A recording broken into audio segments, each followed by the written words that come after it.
campaign, we have also started incorporating material from the new Icewind, or at least new at the time of recording, Icewind Dale Rime of the Frost Maiden. If you are intending on playing Rime of the Frost Maiden, there may be stuff in this session that may have spoilers for that. So, if you intend to play, you may want to come back and watch it another time. If you don't intend to play, or if you intend to run it, then welcome. Let's introduce you to some of the Quarantine Crusaders themselves, the players for the Legacy of the Crystal Shard game. I'll go the order I've got you guys on the screen here. Why don't you tell us who you are, who you're playing, and what level are you currently? First up, I have Mo. Hi, I'm Morris. I'm playing Thomas Branner, who is a fighter from the Southern Towns. He's currently 6th level and is getting quite close to 7th now. Very nice. I think I might have just hit about 60k. I need to double check the last couple of weeks. So a couple of more sessions and I might be 7th.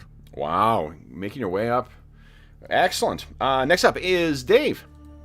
Hey everybody, I'm Dave. I'm playing, who am I playing? Lex Wiltshire, half-elven ranger of Myliki, and I believe, because I haven't actually opened up my character sheet yet, Lex is 6th. 6th level, Yeah. Nice. 6th level. And last but certainly not least is our resident dwarven priest, Andrew.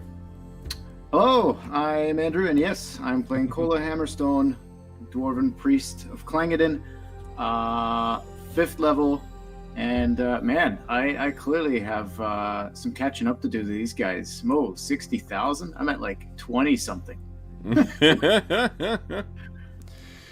Awesome. And I haven't missed that many sessions either. It's It could have just been one or two of the big dollar or big XP ones.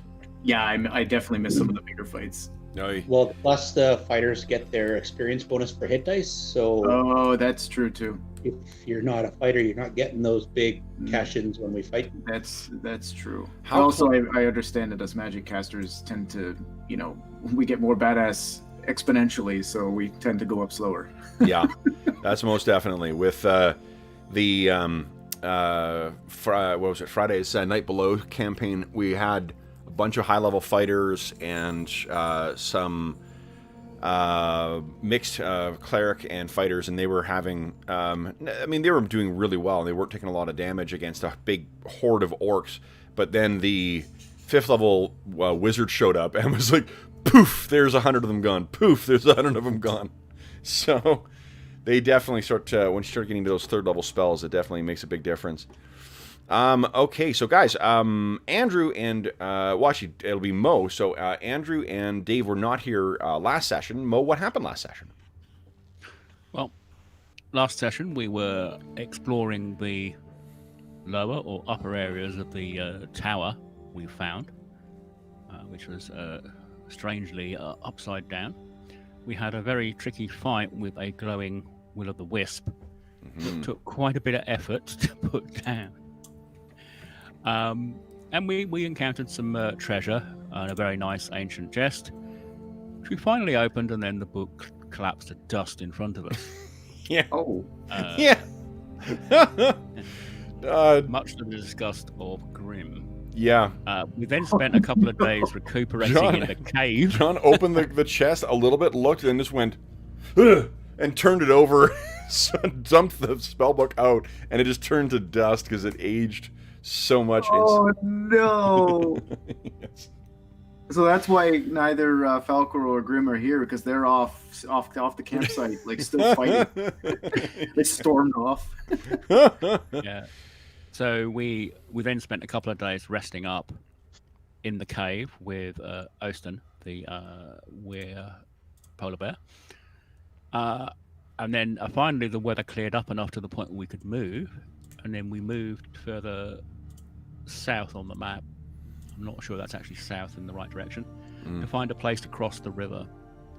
After a couple of false starts and people falling through the ice, we eventually managed to cross the river. And by that time, we only had a couple of hours daylight. So we've actually now set up camp across the river and are on our way to find the druids we're interested in finding. Mm-hmm. Oh, and we also got some nice new set of rations because we found some reindeer to hunt. Mm-hmm. Oh, good. Yeah, there's only I think there's only 6 rations he got from that. Let's see the notes here. John has been keeping track of rations for you guys, but I don't know where. That's not there. Maybe it's in. Yeah, we probably need a party sort of food and wood ration. Mm-hmm. We should put it on the party loot rather than individuals. Let's see here.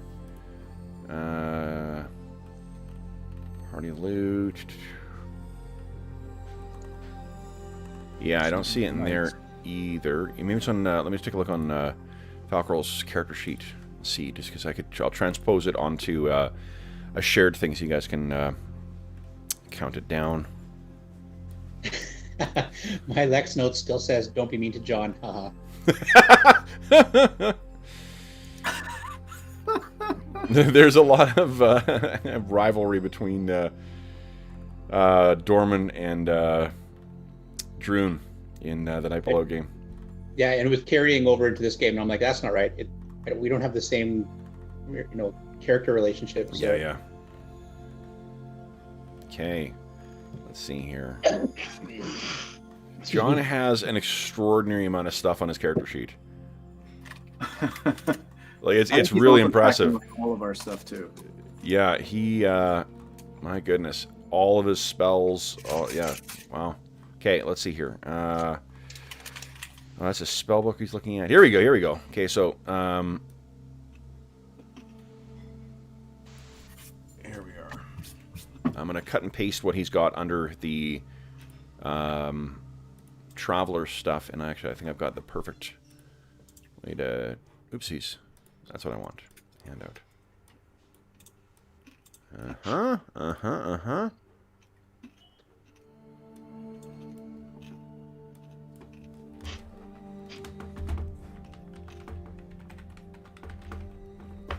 Okay.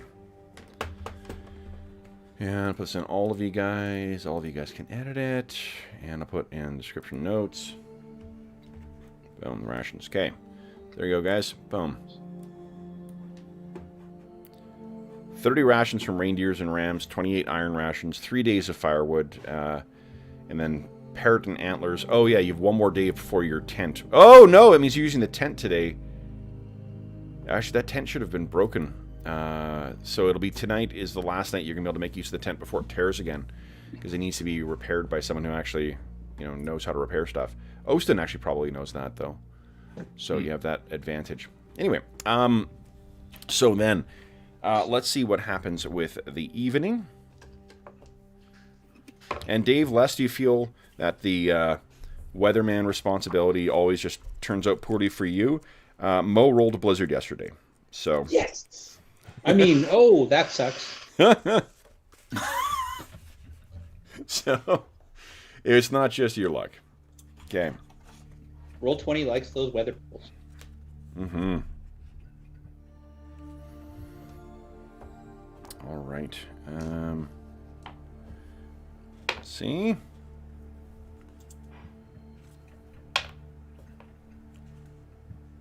Okay.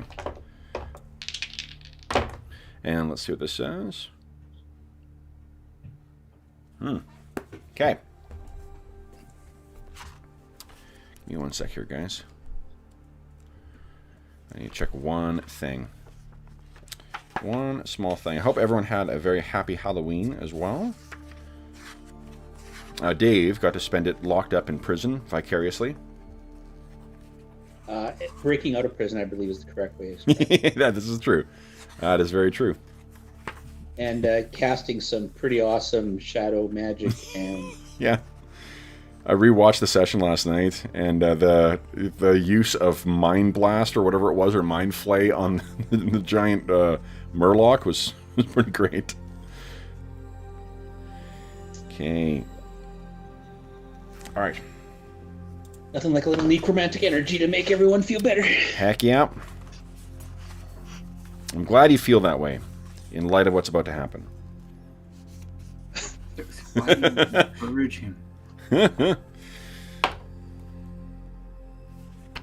All right.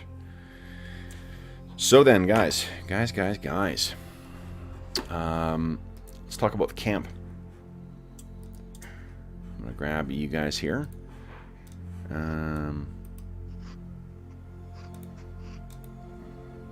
Is anyone suffering any kind of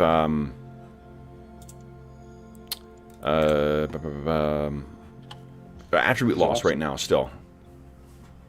I'm Yeah, still I've down got on. a bit, but what have I got left? I'm still down a con on a couple of decks from the White Witch, Okay. but it's livable for a fighter. Dex is down. Okay. My con wasn't that high to give me hit points anyway, so. Okay. So let me get to GM layer. Here we go. Would you guys kind of give me a D3 roll, please? Actually, give me a D4 roll.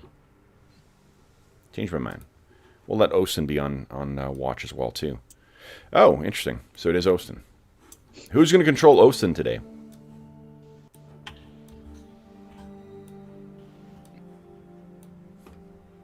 Don't all jump at once. Not everyone at once, guys. Hold on. I can't hear only one of you speak at a time. Nobody wants the responsibility of losing him. So here's the upside to Nobody Osten. wants to Osten, he's got a gets him killed. full That's character right. sheet, and he takes 1/4 damage from normal weapons. So he's very hard to take down. At least he should be.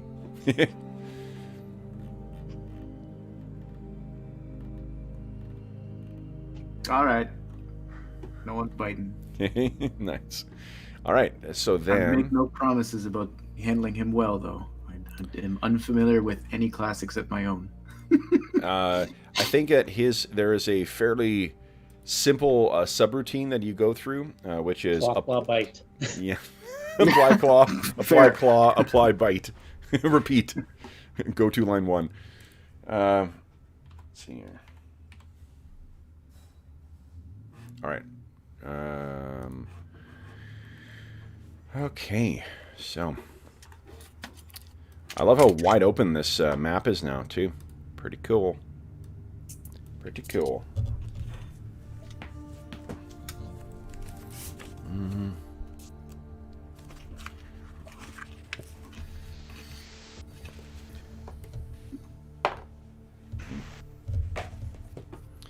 All right.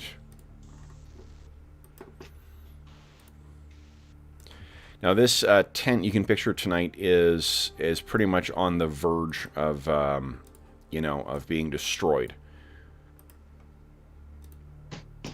The kind of slapdash repair job that you guys had done previously on this thing just did not is getting ready to fail. Such is what happens when you don't have anyone specifically specialized in crafting these things. But And/or proper supplies to fix it. true, that too, yeah. So here we are, guys. This is where you guys are right now. Osten is on watch, and since you are in control of our resident werebear, Andrew, would you kind of give us a D10 roll, please? Oh, no. I think we need to switch up the music, too. First Oh, no. Oh, yes. Oh, that's great. Yeah. 1 to 3 is the range of being surprised. Oh, okay, good. Yeah. No, high is really good in that case. It's almost like hyper alert. Yeah. Well, I think he is. So we can picture that our big werebear, still in his werebear form. You got the little what do you call it? Like apparatus or rack set up to hang some rations for the crag cat. His black eyes reflecting the campfire burning before him, the overcast skies that from which we rolled out from yesterday, mostly concealing the moon, though there is still a soft greenish glow of the aurora borealis dancing somewhere above that thick layer of clouds. And Osten hears something, and he sniffs, and he roars back into the tent. Awaken! We are not alone. And what I'd like you guys to do is to each give me a D10 roll. Let's see whether your characters are surprised or not. Lex was really enjoying that nap. Cola's nightmares are keeping him awake. He's barely asleep. Tom is awake, though. Okay, so then all of you guys will be able to act this round as I reveal what you're showing, what you're facing. So, Except guys, for Sleepy Lex. Sleepy Lex. except for Sleepy Lex, yeah. Lex just really needed that extra, couple of minutes. So on the count of 3, 1, 2, 3. Yeti. Yetis. Getty, ready for some Yeti. So let's see here. Who's going to roll initiative here? We're on round 1. This looks like the abominable snow monsters. Yes, and as a refresher, the Yeti of the Icewind Dale look like that. Well, you guys finish them off. I'm just going to keep singing. Cola kicks him. All right. So, guys, here we go. This is, let's see here. Dave, we'll start with you, and then we'll go to Andrew next. You were not here last time. Everyone decide what you're doing with your first round. And then, Ostin's attacks are weapon speed of 6. Okay.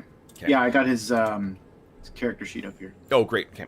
And here we go. On the count of 3, 1. Oh, speaking of 3s, Dave, beat my 3. Oh. I am fired from initiative. All right. Well, we thank you for your efforts. Okay. So these things will be going on a 9.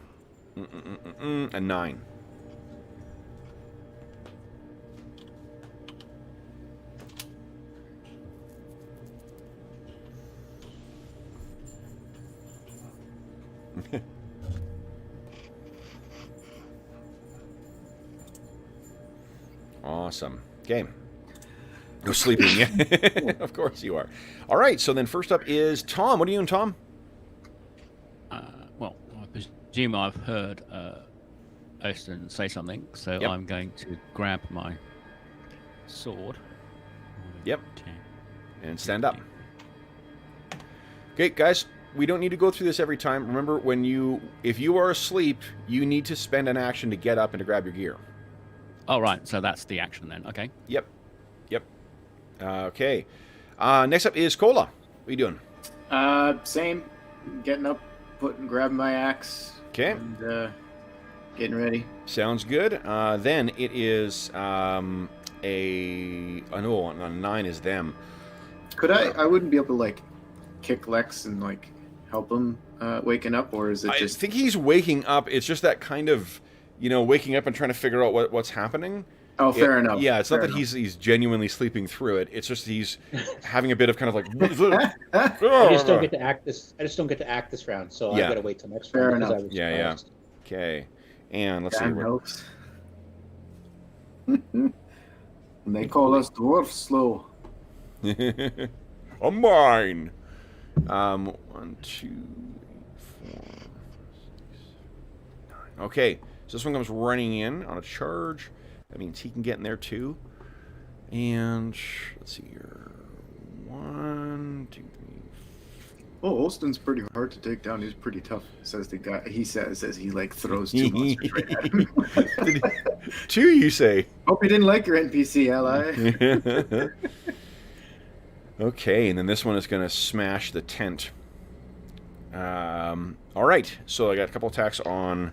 Now they charge, they can only make 1 attack. Ostin's AC is a 4, I believe.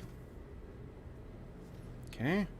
That is a hit and a miss. So Ostin takes 5 points of damage. Now, this thing has the same number of hit dice that he has, so it's able to damage him normally. Okay. Oh, okay. So no damage. No damage reduction, no. Okay, so 5 you said? Yep. And then... Oh, we got 1 more. That's a miss as well, too. All right, so Ostin, even though these Yeti come racing... Oh, I got 1 more Yeti. What do you know? 2, 3... He's Just a little slow. He's a little slow. Like the DM. He's the Lex of the bunch. It works. It's fine. Zoom in a scooch here. We All would right. start putting out tripwires around the camp or something. Yeah. Never mind, Lex. Dave is still asleep. All right. Then Ostin gets to go. What's Ostin doing? He's gonna Yes. hack and slash. Many targets to choose from here. Yeah. I don't know. I guess I'll go with this one. I Yeah. have no self-interest whatsoever. Sounds good. That would be the flanking Yeti, it looks like, so. Not a bad strategy. True. Okay. It doesn't really make a. Bear paw. He's got 2 attacks, right? With He's got 3 attacks. He can attack twice with his claws and once with his bite. all in one round. Uh-huh. Oh. Okay. All right. So first we'll do 2 bear paw. Bear with me a sec, attacks. guys. I gotta be right. I think a package just delivered. One sec. It's the other. Platinum edition of. Did somebody send Kev a Jokey Smurf package? I wore a stupid, well, not stupid. I wore like a white wig last night. Just spontaneous costume. Threw on like some chainmail. And my friends were like, "Hey, if you had white hair, you could be the Witcher." I'm like, "I have a white wig. I'll go get it." Threw it on. Really terrible looking Witcher costume. But now I have like white hairs from this wig like clinging to everything and everything. It's Oh like, no. I have to do some white wig cleanup later.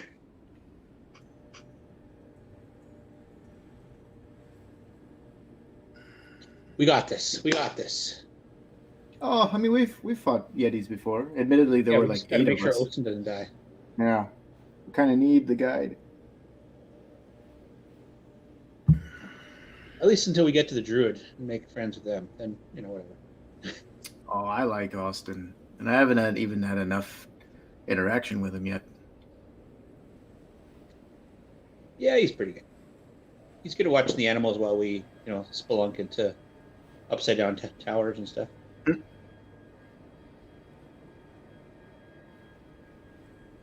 Wonder if we get a little Ice King magic missile action today.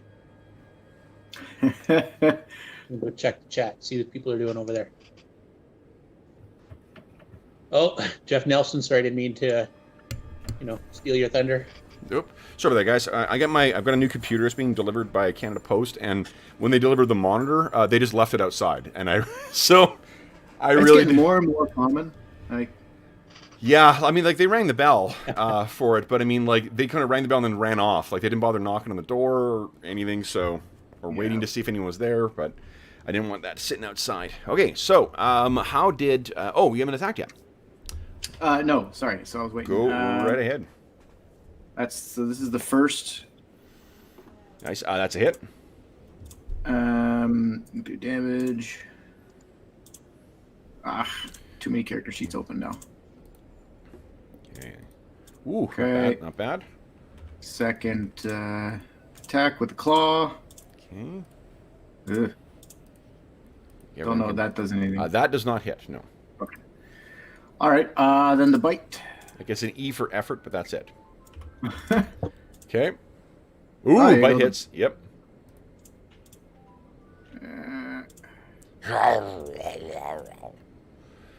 Holy shit. What? No, And- that can't be right. You rolled. It's 2d8 plus strength bonus plus. Oh, maybe. I just rolled the Yep. damage SM button, so that. Wow. Yep. Jeez. Tear its throat out. Okay. All right, Osen, you got this. I'm gonna keep sleeping. All right. Here we go. 1, 2, 3, 4. Okay. So that is it for round 1, guys. We are on to round 2. Dave, we thank you for your service rolling initiative. We'll now pass that heavy responsibility on to Andrew. Andrew, everyone decide what you're doing with your round, please. And then, Andrew, beat my 4. There you go. Nice, yep. Yep. I am on a 10 with the Yeti.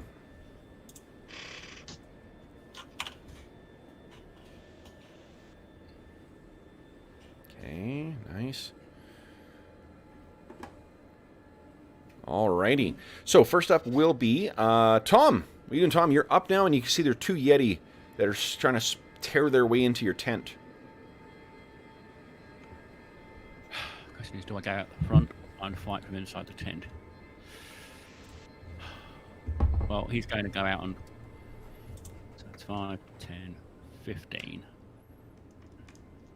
He'll come out of the tent, see Osten in trouble, and I'm going to hit the guy to the south of Osten. Okay.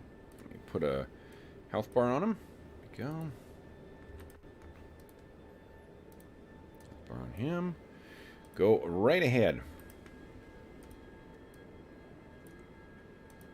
Okay. AC 4. That is a hit, yep. These are large, aren't they? They are. Okay. that's more promising. Sorry, I forgot to add the +2 to that, so that's actually 9. You got it. All right. With your Netherese long sword. Okay. So that was Tom. Next up is Cola. What do you got in store here, Cola? I'm going to. Oh, is there enough room in the tent to do something like this? Yep. Okay, I'm gonna do that and do an incantation, and my beard will begin. You are a dwarf, though. Yes. So you only move 2 squares on a combat, because full combat move is 4 squares. Right. Okay. So do that, and my beard starts to glow silver. Well, nice. It turns into silver anyway. Okay, very nice. I know that feeling well. Next up is Lex. What you doing, Lex? Everyone's left you in the tent. Well, I'm just going to stand up and get my weapons ready. Oh my God. I fight 2 Yetis to myself. Yeah, you got this, Lex. All right, then it's Osten. Oh, that's you, Andrew. Oh, right. Sorry. Oh, sorry. Yeah, it's okay. Adjusting, not used to it. So same thing. I guess we'll concentrate on the one that's already damaged. Okay. So bear paws first. Nat 20. Nice. There you go. Go ahead and roll damage. Oh, nice. No. Well, it's depressing that the lowest you can do is 6 points of damage. So fair. Yeah. Second paw, and then second bite. Paw Hits. So good. Go ahead and roll damage. Holy shit. That's better. And bite. Okay. Glad you guys all went outside to help Osten. Yeah, he really needed it. Don't worry, I got a plan. Oh, and once again, another Wow. bloody ruin. Can I switch left. characters? Yeah. All right, then. Let's see here. The Yetis. So we've got one attacking Osten. So let's do 2 grabs here. Both of those are misses. And I got 2 on Lex. Lex, what is your AC currently? 0. 0? Okay. Let's see here. So one of them misses you altogether. The other one misses altogether as well, too. So you can picture that in the tent, these things are in there and kind of like, the ropes and stuff are getting caught up on them. The tent is collapsing as they're trying to move through, and they're trying to get at you, but they just can't get a handle on you. This is a favored round, so Tom, you got a second attack. Oh, that one's gone. Well, Oh, so you can move up to 4 squares and make an attack if you like.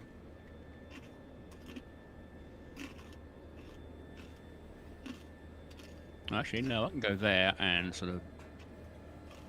Thanks, Jeff. Jeff's heading back to work. Thomas is mad at Lex. Okay. Jeez. All right, so that's a hit. Go ahead and roll damage. Yeah. What?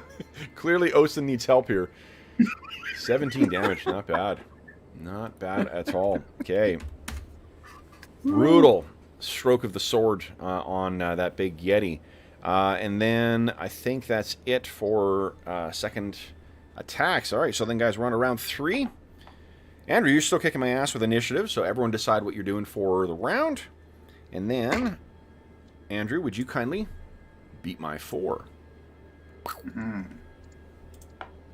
Nope. Uh-oh. All right, so I'm acting on a 10.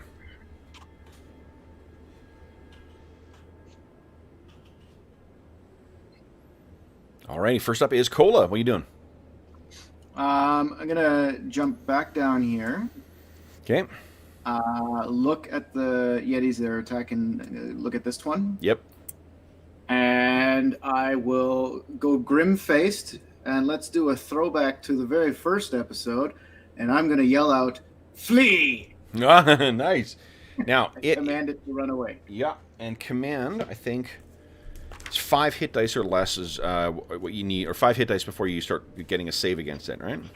I believe so. I imagine these Yeti are perhaps a little bit tougher than the ones we originally faced. Okay, not necessarily. This campaign definitely kicked off with a 6 hit dice or more. Or with an intelligence of 13. Nope, he gets no saving throw. So, he will turn, and on his turn, he will flee, which means on a 4 now, doing his, what I declared as his turn, which is next, actually, on a 10. So, Lex, do you have a melee weapon out? Yep. Go to make an attack of opportunity, because this thing's going to get the F out of dodge. Nope. Okay. Let's see. Okay, goes racing away. Then we got a second one attacking Lex here. Let's see. Comes very close, but does not connect. And I got one attacking Ostin. And nope, none of those hit either. I can't hit shit today. All right. Then it is Tom. What are you doing, Tom? Right. I think I'll concentrate on this guy next to us, and we'll finish taking him down.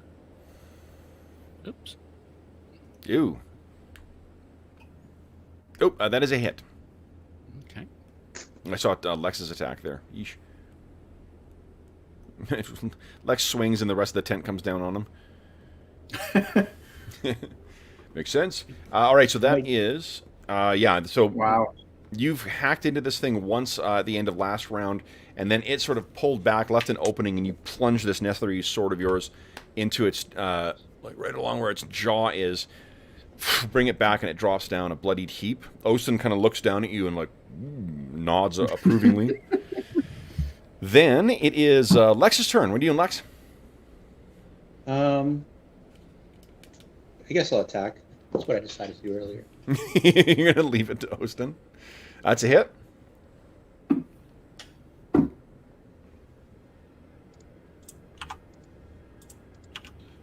Five damage, okay. Not bad, not bad. And then... oh, do you have a second attack or no? Yeah, I have 2 swords. Oh, yeah, so I thought. Okay, so go ahead and make your second attack. I did. AC -4 and AC 1. Oh, I didn't see you did the 2 attacks first. Okay, yep, both hit. Excellent. All right. Then it is Ostin's turn. So is the tent basically like just gone? Tent I don't think he can. A ragged, the frame is quite sturdy. It's the tent was built to survive the winters of the Icewind Dale. So like I guess the what I'm asking frame though is pretty good. What makes up the thing is pretty destroyed. Okay. So I guess I'm asking, like, this would not really be possible because totally. they're in wood? Yeah, the Yeti's more like half in there and tearing away. Fair enough. Okay. So when it first got there, it sort of like uses claws to tear it aside, and it's reaching in. Remember, the Yeti is like 10 feet tall or 11 feet tall as well. Fair. So, I'm just doing both rolls first. Yep. Both are hits. Poof. Poof. Okay. Damage on the first. Holy crap. Damage on the second. Holy shit. Poof. Austin is angry. Another dead Yeti. Well, I mean, he lives out on the tundra here too, right? So like he probably has dealt with these before. Or you eat Yeti for lunch. Yeah, apparently. Oh, that's a good idea. Can we eat Yeti? So these things are smashed down. They may, Osten may tell you about the Wendigo spirit that you can encounter if you eat sentients out in the wintry wastes. Oh, fair. So not just big blundering oafs then. Yeah. Now let me make a morale save for this last guy because you guys got decimated his allies. Let's see here. He rallies. No, he actually doesn't, because I'm going to give him a little bit of a penalty with the ass kicking. You guys dropped everyone in one round, and I just barely made the morale check for him. So he sort of stops and does a assessment, and as long as he beats you guys in initiative, he's just going to disappear, because they can meld with the snow like elves can in forests. So, Andrew, let's see if... I lost. Oh, you lost. Time. Okay, so Mo goes to you. Roll, but... Let's. It'll be round 4 technically, but let's see if this thing goes before you guys. So Mo, would you? Whoopsies! Everyone decide what you're doing with your round, and then Mo, would you beat my 4, please?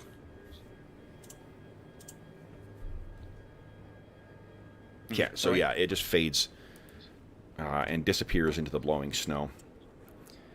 However, your tent is trashed. So. Yeah. Good job. Good job. What are you guys doing next? Trying to finish the night sleeping in a beat-up tent that is flapping in the wind. Okay. The Osen kind of looks at it and pulls back the frames. He says, "With hide, I could repair this." I look around. It seems to me we got a lot of hide around here. Yeti hide work? Yeah. Why not? I don't have a tanning skill, though. So, Osen kind of cocks his head and he says, These creatures may appear beasts to you, but they, though cruel, they have an intellect equal to ours. Would you make hide of an orc's skin or a goblin's skin? Probably not, but to be honest with that example, that would have less to do with my respect for a creature with intellect than it would with trying to avoid the disgusting creatures altogether. But I take your point. This one ran away, showing at least some ability to reason. Fair enough. What he can tell you, their intelligence is the same as humans. Yeah, I don't know. Okay. So he, will running away is not a point of intelligence. The creatures run away, so yeah. So he will drag these corpses or the carcasses off and leave them a little further away from camp. Did you guys think to? Didn't someone treat a reindeer hide? I think we just took the meat of these. We didn't. Someone didn't treat the. Well, we I just thought took we the did. meat. I'm almost certain that John would have. Yeah, I thought you guys did. Let me I thought see. we did on the day that we got the. When you followed the bear before the fight with the white followed the witch. bear and found the caribou herd. Yeah. Those. Oh, yeah. That's when we did do a longer. I'm pretty. setup. Yeah, because I think. Falcro or Arlen's. I forget his name now. Good lord. I think it was Falco. Gorwin? Gorwin, but yeah, it's probably Falcro. Falcro is John's character. Gorwin is Arlen's character. Right. Yeah. I'm pretty sure it was Falco, though. Yeah. So I'm going to assume there's at least one or two of them there. Then why don't we assume? So here's what he says: like it'll take a day to repair this. Why don't we see what the weather is like tomorrow? And if the weather is favorable, we can choose to repair the tent and be ready for when it turns foul, or we take advantage of the good weather and travel, and then try and fix it while it's bad. But that makes work harder, and it is less likely it will be any pauses more difficult. Yeah, let's wait to see what the weather's tomorrow. I think fixing it is the priority now. Okay. So then, guys, let's check with the weatherman. We loot the bodies. Do they have? You've fallen. There actually probably is a lair nearby. If they're sentient beings. Yeah, Maybe yeah. We'll hunt the lair tomorrow. Yeah. Let me see here. Give us something to do. Because I agree that at this point, like, losing the day of travel is probably the least bad option. Because if we can't get shelter, it doesn't matter how far we get. That'll be as far as we get. Yeah. Okay. Then let's see here.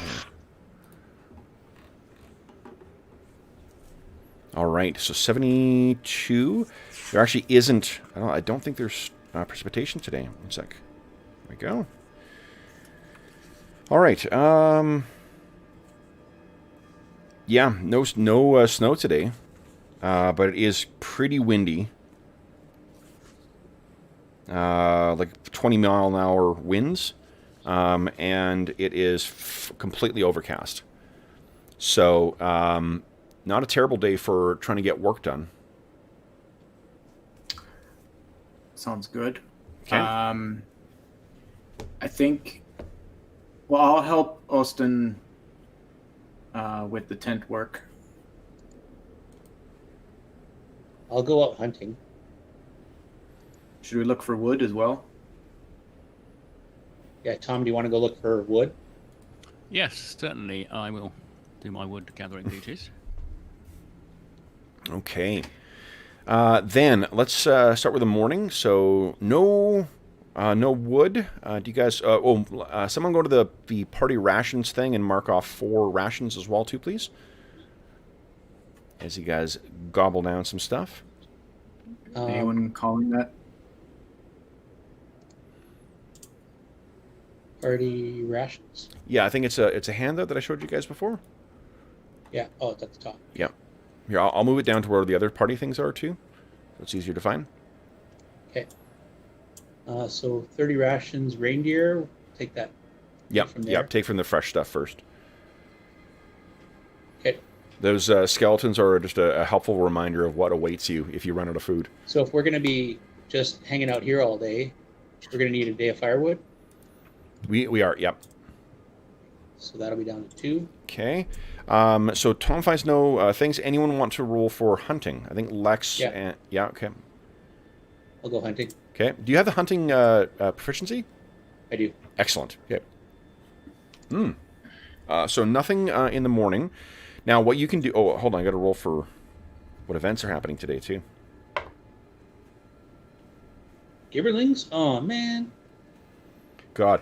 That was, like, just another example of where random encounters... Because I'm still using that Forgotten Realms expanded random encounter chart for our thing, where it can just have such an awesome effect on the game. Who would have predicted that stuff? You lose all of your supplies and a bunch of magical items and... Oh, yeah. Like, I didn't... totally unplanned thing, and just, extrapolating from that what we think may have happened. A different way to change up and keep it interesting. Okay, so what you find... so you've done the first hour, your free morning of thing. What you can do is go hunting for another hour and then run the risk of a random encounter. We got lots of food. I think we'll pass. Okay. It's firewood is the real thing. So that's the other thing is you could... do you want to spend another hour looking for firewood and then run the risk of a random encounter? I think... That's Mo's been I working. think we should go try and track the Yeti. It's not snowing. There'll still be some tracks. Yep. Cola, next time let me stick the guy with once so he's bleeding. That'll make it easier. In the morning, if I'm helping Austin with the tent, do we make progress, or is that gonna be like it'll be a all-day full day's I'm process. guessing Yeah, I was wondering if maybe I could sneak out and and check for some herbs and stuff in the area, but I yeah. guess that'll be my focus for the Yep. day. Give me a percentile roll for you. You'll get a free roll for that every day. Oh, okay. Yeah. I guess it doesn't take much to just strike out for It an just hour. so like the neat thing with when you've got your characters that are diversified, like you guys are, where you've got different, everyone's got kind of different abilities they can do. It allows you to like that free hour where everyone gets to like hunt or find firewood or whatever. It gives you something else you can do that potentially adds to the party. So 45. Let's see. There is. No, it's one of the things that I really love about the Wilderness Survival Guide rules is that there's lots of cool stuff you can be doing to find neat rewards. Until it was eaten by gibberlings, Will found some magic herbs. Will's character found some magic herbs in our Night Below game. Like the day before. It was like that. No, it was that day. He was drying them. It was that day. morning, yeah. Yeah, and he was drying them, and then the gibberlings came along. He's like, "Oh shit!" and ran.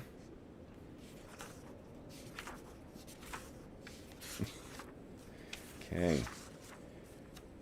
All right. Herbs. Where are you?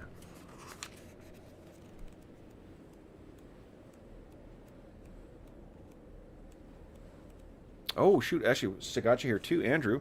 I got good news.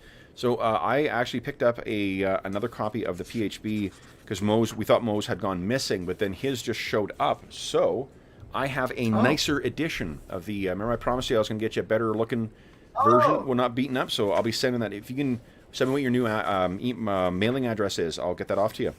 Oh, well, thank you. You're welcome. Thank you very much. Do you want the package was dated the 14th of July. Yeah. Oh, wow. Yeah, check forever. No, keep that. That's fine. You know, if you're gonna, I know you picked up the DMG and the Player's Handbook. Or the Monster Manual, if you decide to run it too, it's always helpful to have a second copy. So. Are you sure? 100%. Oh, thank you. No, thank you to the very, very generous viewers everyone who watches our shows and puts up with the ads on the thing. Thank you. This is what's made it possible for us to be able to say thanks to the players. So thank you so much to everybody. Okay, Arctic. Which roll 45. Okay, so nothing. Nothing right now. Okay. And I'll just tent building. Okay. Well, actually, Osen can handle that. If you want to go with Lex, okay. If the three of you guys, want to go and try and track down that thing. Yeah, because it might not just be one left. There might be more than. For a minute, I sit there, and my sense of desire to help. I momentarily contemplate asking Austin if he's sure he'll be okay, and then I look at him and I remember this is his home. A spray of blood on the ground from where he's decimated those Yeti. He didn't even need us. Yeah, literally. He has lived on his own for quite some time. He was cast out.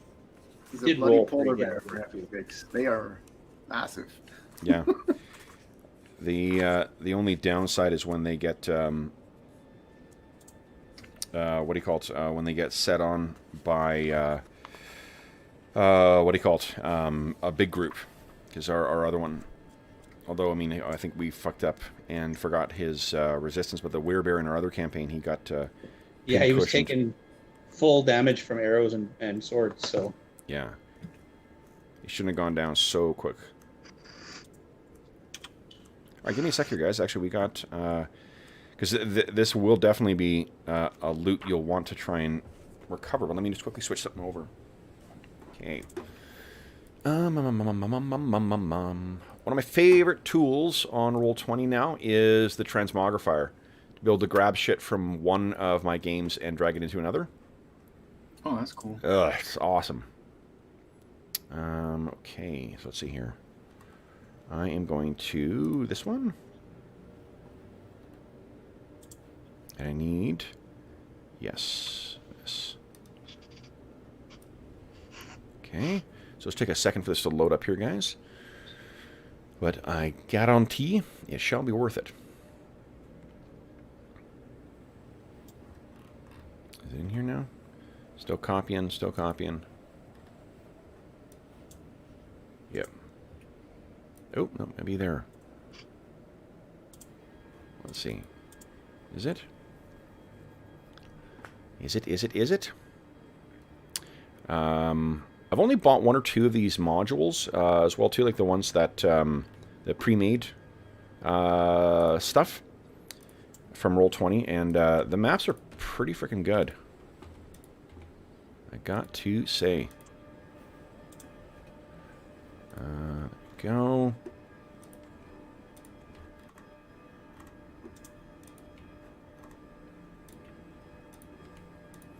Okay.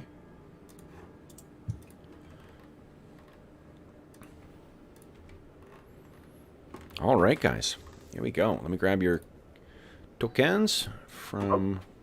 I'll be right back, guys. Doorbell. Yep, for sure. Everybody's getting deliveries today but me. Okay,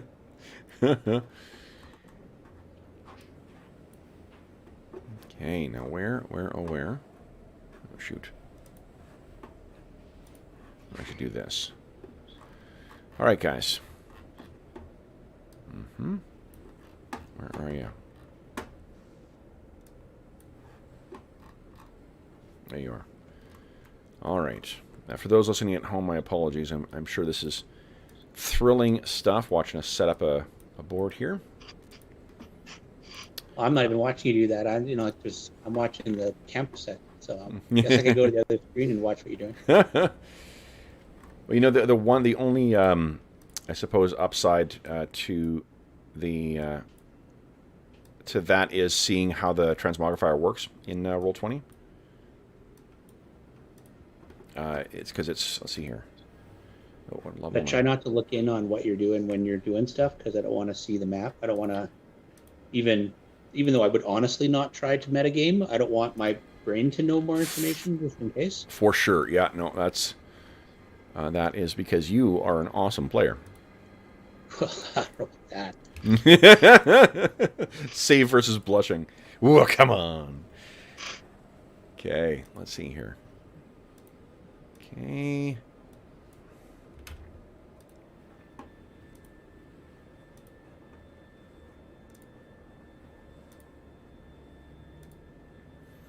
All right, and let me make a roll here, guys. Moo hoo hoo ha ha. Moo hoo ha ha ha. Oh boy. Nope, no, you do not have that.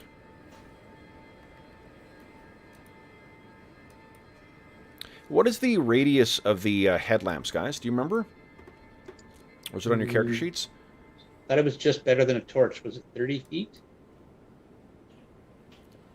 I don't remember though. Okay. No, I don't think we ever wrote that down. Yeah. I'm not even sure whether it wasn't a cone in front of us rather than an actual. Yeah, I think it's a cone. Let's see here.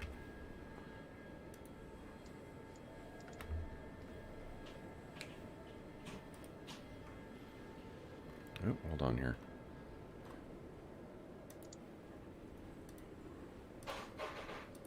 Checking something. I'm testing something out here.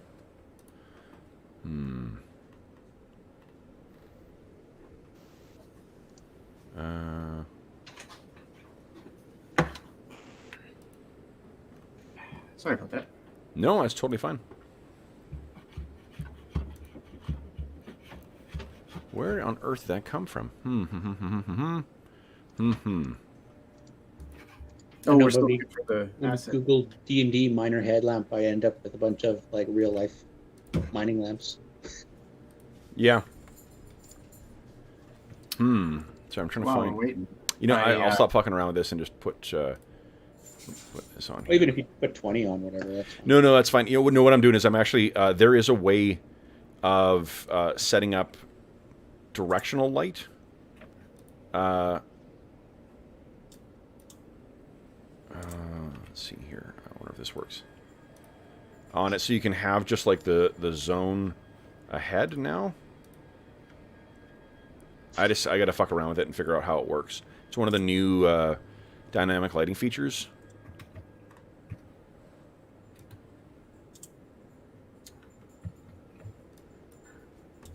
wonder. Okay, I'll have to go back in and figure out how to do it.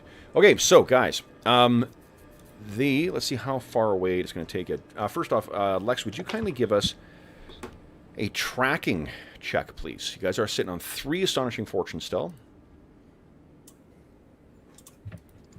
Let's see how Lexus thinks. Amazing. Yep. So, the 3 of you guys pack up and set out. It is about 3 hours of following the trail along. And let me just adjust the DM opacity on here so that the folks listening at home can enjoy the same. What am I doing here? Give it, yep, this one. Okay.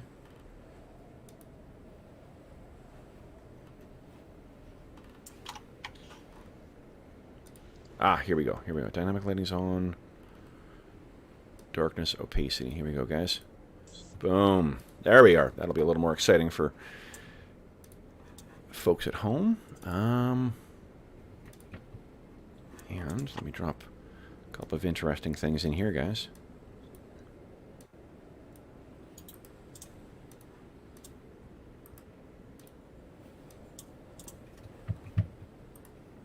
Okay. Okay. All right.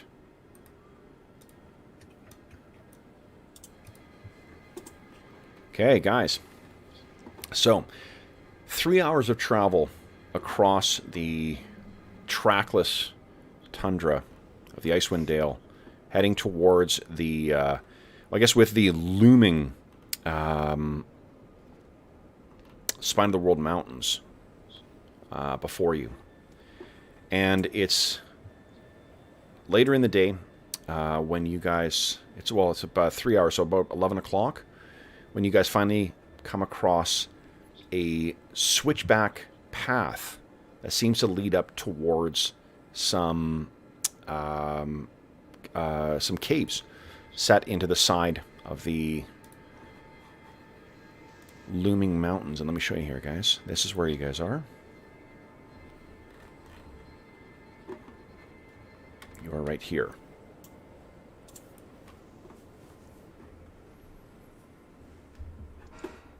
So, what do you guys wish to do? Zoom in. There we go. You can zoom in? Yeah, good call. All right.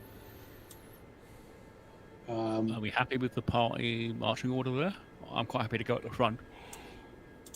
So the path is a switchback, but it also drops off on either side. Yes.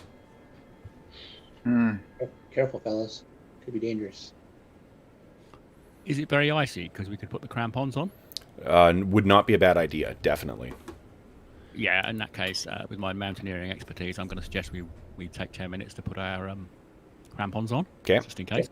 Yep. Fair enough. Okay, so you guys robbing the DM of one of his favorite things, the save versus breath weapon, as you guys try and go plummeting over the side.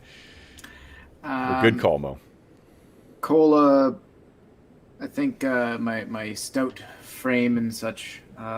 It's also is there a lot of like built up snowdrift here? Listen, one thing that we realized that we weren't enforcing, or at least I wasn't asking about too.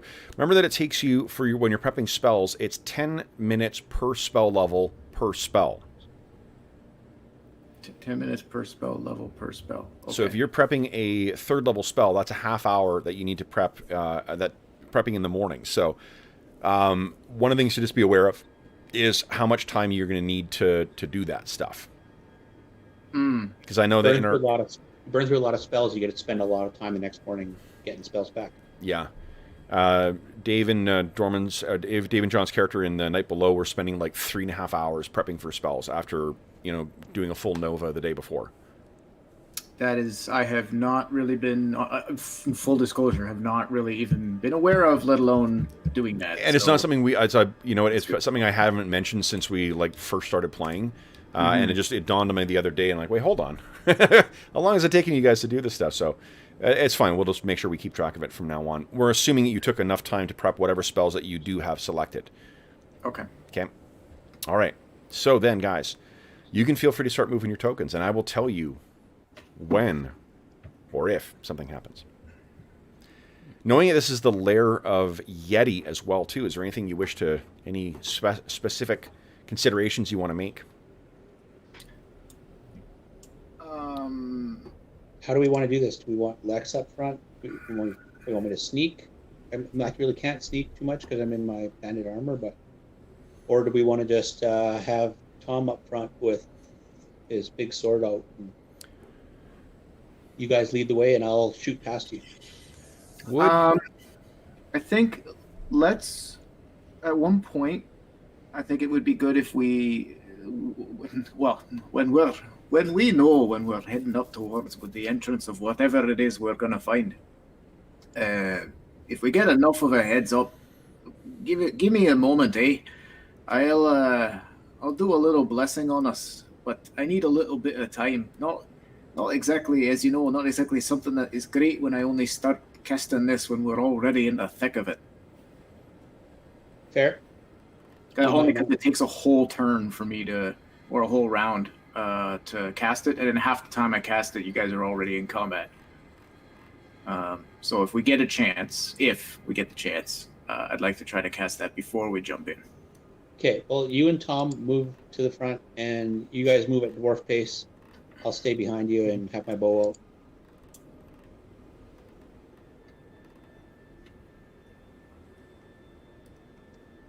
Okay. Right, I think that's my medical attention, so I'm going to have to drop out for a bit. Okay, we'll see when you get back. And look after me. Sounds good. Looks like some kind of creepy entrance over there, Cola. Yeah, Can we see that far? Or is there like snow blocking? Like I don't even. I'm not assuming I can see across. I'm just kind of. Yeah, you can because it's all. This is all ascending, so this would be up before you. Right. Would it's a fairly clear day, you said. Lex and Cola, would you guys each give me a wisdom check, please, too? So you're going to roll your d20, and you want to roll wisdom or less. Please. Wisdom is... Oh, wait, no, that's Austin. Awesome. Okay, so Lex, good job. I have to get below 18. Yep. Nice. Okay, so Cola, you're making your way up, and kind of, it makes sense that you, as the dwarf, kind of have your eyes on the ground. You spare a moment to look down at that deep crevasse on the side there, and that's a neat spot. Do you see over here? Mm-hmm. Is that a cave leading in?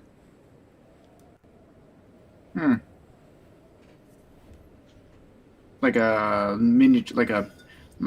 Yeah, there's a fissure in the side of the... I'll draw the others' attention to it. Lex, get your elf eyes over here. What do you make of that? Do you think that goes inside the hill, about inside here? It might, and it might save us from running into, traps or the bulk of, if this is the obvious entrance, this might not be the way we want to go in. So what you can see is that there are stains on the side of the cliff or whatever, or the glacier, leading all the way down to the soft snow below there, and it means from that little fissure, you mean? Yeah, comes from out there, and it appears to be. It's got dark brown stains, which could be one of two things. Yeah, I think we found their trash chute. Trash chute, or the? I would rather not think of the other option. Well, if you want to go down there and search through it. It's not really a question of desire so much as it may, as you say, it might be the least suspect way in, a safer route. How far down is it from here? So, from there, it's 20 feet down into snow. And I think that what you've learned over the intervening months that you've spent in the Icewind Dale is that this means that it could be hard-packed snow, so it could be relatively easy to go on, or it could be light snow and a lot deeper than what it appears to be. Yeah, and you guys do I'm have your... I'm not so worried about the way down. I'm worried about trying to get back up. Yeah. I mean, with the benefit of the crampons and the ice picks that you guys have with you, getting up, it will take you time, but you should be able to manage it. And you got your snowshoes, so you should be able to traverse the snow quite well. That hole itself is about 8 feet up, so you'd need to climb a little bit up to get access to it. Yeah, I'm not too worried about that. Cola, do you have a rope? Yeah, I've got a rope, and we can put a couple of pikes here and leave a way back up here just in case. Okay, let's do that. So I'll take a pike on or one of the spikes. Tie a rope to it, good and tight. Here, let me tie the rope. I'll do that for you. All right. Whew, amazing. Well done. This is going to be here for centuries now.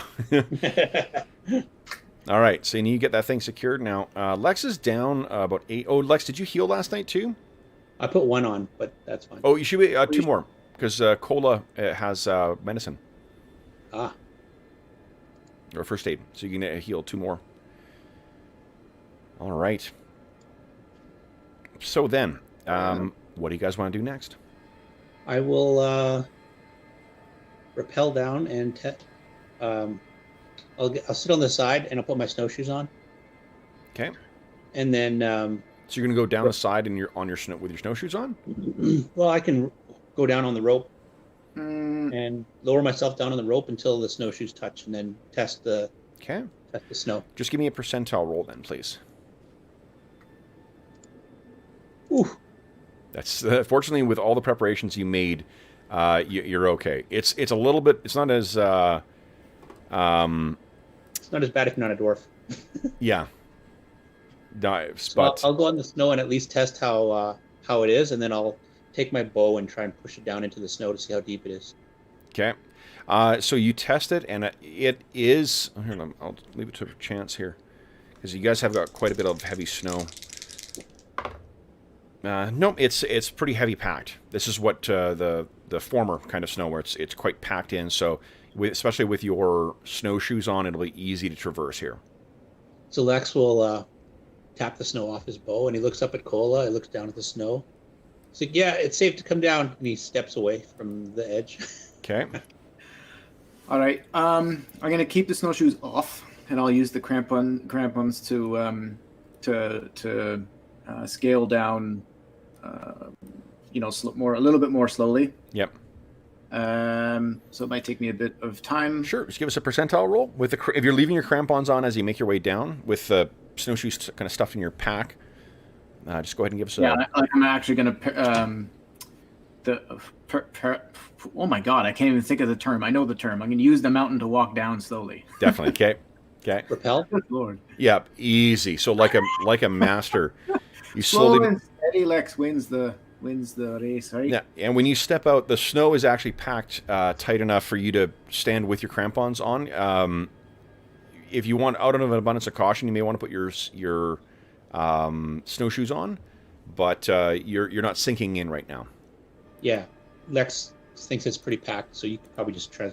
I'm gonna have to take my snowshoes off in 10 feet, anyways, to try and climb up. Okay, someone give me a percentile roll for Tom too. Let's bring Tom down. There you go. Nice. So Tom is down as well. All right. So, there's a wind up a little bit for you guys. You're outside. So, what do you want to do next? All right, let's cross over to the pit. I'll probably take the shortest route here. Okay. I'm not going to go with the snowshoes. Okay. And just so I can get to the edge as quick as possible. I don't know if Tom is... I think he'd probably switch to snowshoes. He's wearing like full plate or something like that. He's probably pretty heavy. Yeah. So he's able to get himself over there. Oh, I forgot he was going. Yeah, that's right. You guys with plate. I gotta. So for the climb up here, I am gonna have to take a look at the climbing calculations because He's wearing plate, and we're both wearing bandit. I think. Eesh. Okay. I've got no, actually. I've got the Master Dwarven plate. I'm in plate 2. Oh. I mean, I'm 2. So And dwarves are also terrible at climbing. I do have Thankfully, climbing- Cola and Lex had really good, or Cola and Tom had really good numbers. That's why I was worried about Lex. I'm like, 83, even in banded mail. That might not be very good. Fortunately, you were just really going down. And I mean, even if you slid down and fell, you're falling into snow. So if it was light snow, although this is packed snow, so that probably would have been damaging. All right, so you guys get down there, and as you're walking along, you realize that there's more than just... For one, your suspicions were confirmed. This is waste and... like cast-offs from like bones and gristle and things like that as you're stomping around, but you realize as well that there's stuff in here too. Like you see, there's a glint of a silver coin that catches your eye, and if you root around through it, you may find some more stuff. This might get messy, Dwarf. I think we're in for a world of mess no matter what we do here. No harm will be had in taking a couple minutes to look through this. The elf's like, okay, your funeral. Well, it's not the funeral. It's how you wash this stuff off later. We're in the frozen. Yeah, I'm pretty tundra. sure we're gonna get full of this shit. Heading up this hole no matter All what. right, if that's what we're doing, that's what we're doing, I guess. Okay. So what you guys find is, The elf. yeah, in the pile here there is 96 silver pieces, 331 copper pieces. You got that in the party loot, Dave? Or okay. There is a stitched leather wallet that contains a complete set of thieves' tools. There is a cracked spyglass. And there is a scroll in a tube. Oof. A very, like, snow and something caked leather tube. Nasty. Yeah. Adventurers, you are greedy sons of bitches. Okay.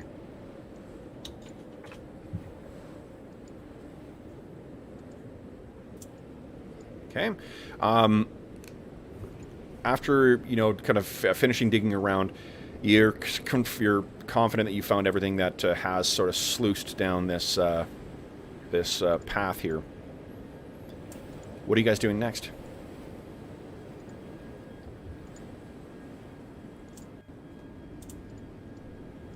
Deleting all that stuff that I just copied into the party loop because I couldn't see it. All right. You want to take a look at that scroll? We may need to have that looked at properly. Well, if it's a cleric scroll, you can read it, right? You could at least tell one where they're, yeah. If you take a look at the scroll, you can see it's clearly something that is an arcane incantation, not something that is a prayer or hymn or something. All right. I'll just put it into... I'll pack it away. Something you could have Grim take a look at. Grim has that Ioun stone now that automatically lets him read magic. Fair enough. How does Lex take a bath if he walks on water now?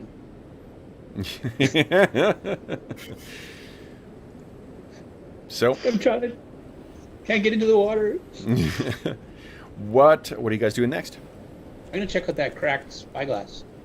Yeah, so it, excuse me, it's definitely something that can be repaired, and it's got the markings on it of it's like a craftsman's marking that you're not familiar with, but the sigil on one side is of the city of Waterdeep. So this has traveled a pretty far distance to be lost in the heap here. Yeah.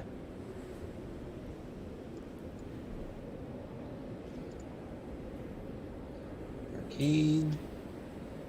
Okay. Well, now do we head back up? Yeah. I'm gonna. Wait, are we? Wait. So are we not going up here? You want to go up the toilet? I thought that was the whole reason we came down here. Well, Oh, you don't be shy now, you fancy pants. right. Well, you go first then.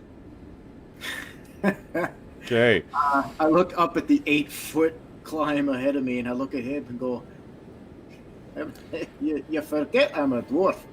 Does Cola have climbing or mountaineering? I have climbing and use rope as Okay. weapon proficiencies. Okay, so then let's see here. That's 50 minus. I don't want to take my boots I off. could be. I wonder if I could be fancy and cast spiritual weapon, tie a rope to the weapon, use that, and use it like a helicopter to pull myself up. Actually, Definitely cannot.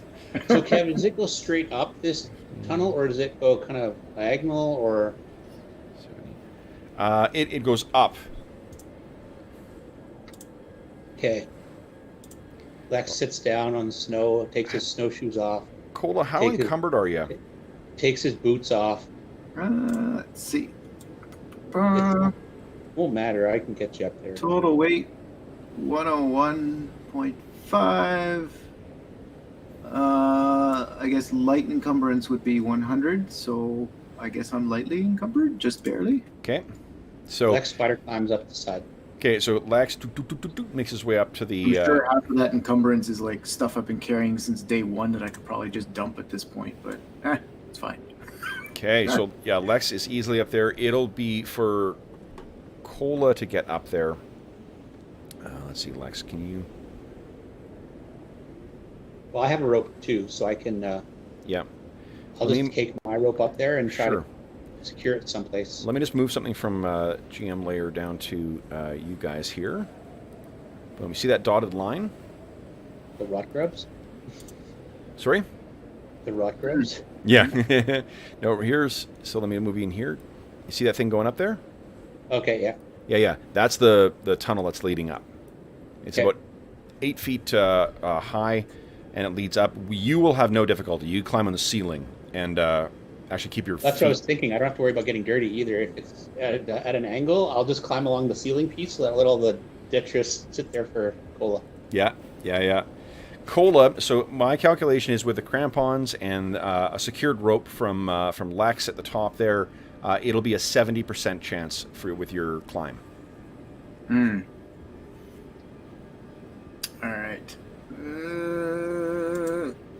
Hey. Nice. All right. So you guys make your way up now. Lex, you're the first one up. Is that right? Yeah. So he's gonna get to the top. He's gonna like listen and then peek his head up. Okay. So you peek your head up and you can hear from the northern tunnel there. You can see something along. Okay. Cola, this is the passage. Whoopsie. Zip. Passageway I mentioned. There we go. So then Lex is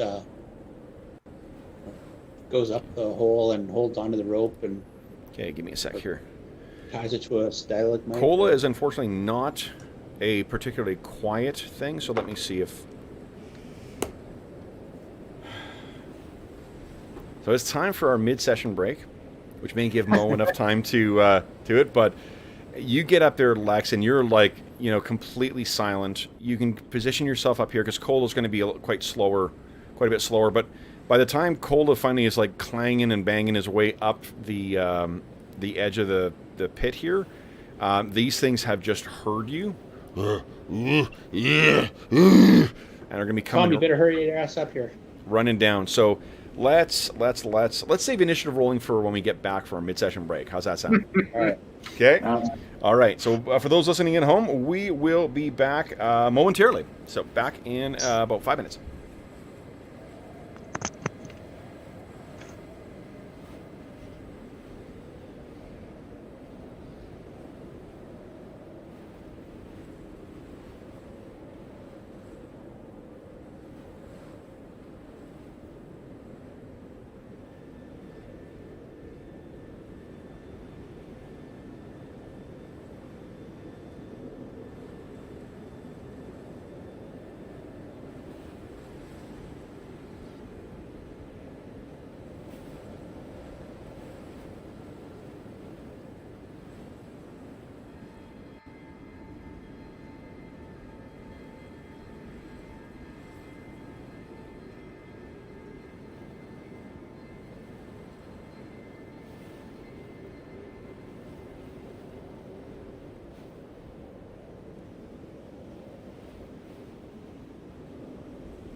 All right.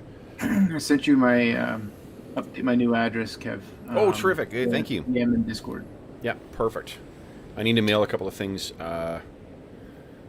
this week anyway, so I can get that off to you. Yeah, it worked. It was a happy coincidence because I would have got, I would have dropped it into the mail for Mo. Let's check in with chat here.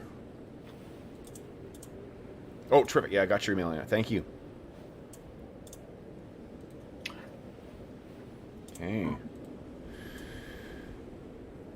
Let's see. Oh, someone enjoyed our Warcraft session yesterday. What a fun session. How colorful and varied the hero party was. Terrifying Murloc war cries were definitely a highlight. That is awesome.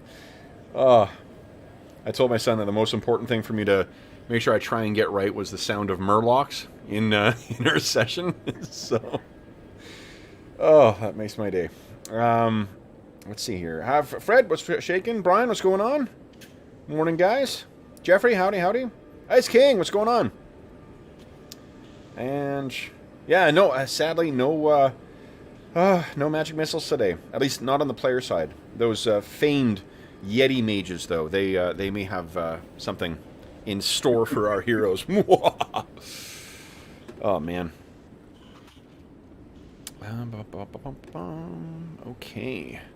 Yeah, the I definitely love the emergent kind of stuff that you get with long-term play with AD&D, but there definitely is something to be said for how well that 5th edition handles cinematic action. It is such a really nice and very light touch system. Well, and the beauty of doing it that way allows you to really play with that. I mean, there's really absolutely nothing saying. Like I've having now played second edition almost as much as I've played 5th now through this campaign. I was actually just telling a friend in another window that I'm really thinking about introducing, whenever the hell I get to play 5th again, introducing things like wilderness travel, certainly the initiative system of AD&D to my 5th edition games, and just playing with that and seeing what that might do for us. Maybe not like on a permanent basis, but where appropriate. I think it really allows for some interesting other elements of play. Whether or not I convince my players to manage resources is something else entirely. But it depends on, like, it's got to be a dependent for the system. Like, the reason that I think the 5e one works so well for Warcraft is because, like, I'm not going to worry about, like, how many bullets the characters have for their firearms, right? Or, like, really we're not being super detailed on the movement and stuff because, like, it's just, let's keep things moving. Same thing with the Eberron game too. Those games are just about different things. But for for AD&D, someone had requested on the Discord server about, are we going to do a one-shot with AD&D? And I just don't feel that, like, AD&D doesn't, at least when I think of what I want to get out of a one-shot, the things that make playing AD&D so fun, they emerge over the long-term play, not from one session. It's the walking wounded element. It's having to balance the resources of that you've got with you. It's the finding the weird magic items you think you'll have no use for, and then you suddenly find, like, oh fuck, this is perfect for this. So it's a different animal from those other games, from that or PF2, and it's a matter of finding what you actually want from the game. Rime of the Frost Maiden does do a really good job of giving good wilderness survival type rules as well too. And the fatigue mechanic in AD&D 5 is fucking awesome. Really scary. Yeah. Oh man. Yeah, I still haven't read through Rime of the Frost Maiden yet. I got like maybe 5 pages in. I'm looking forward to reading through that. Nice. I really want to bring my players there. Unfortunately, the Beetle and Grimm set is now completely sold out. Well, we do have one that will be up for a raffle, though. So I don't know if the odds of me winning 2 Platinum Edition box sets through that is profoundly high.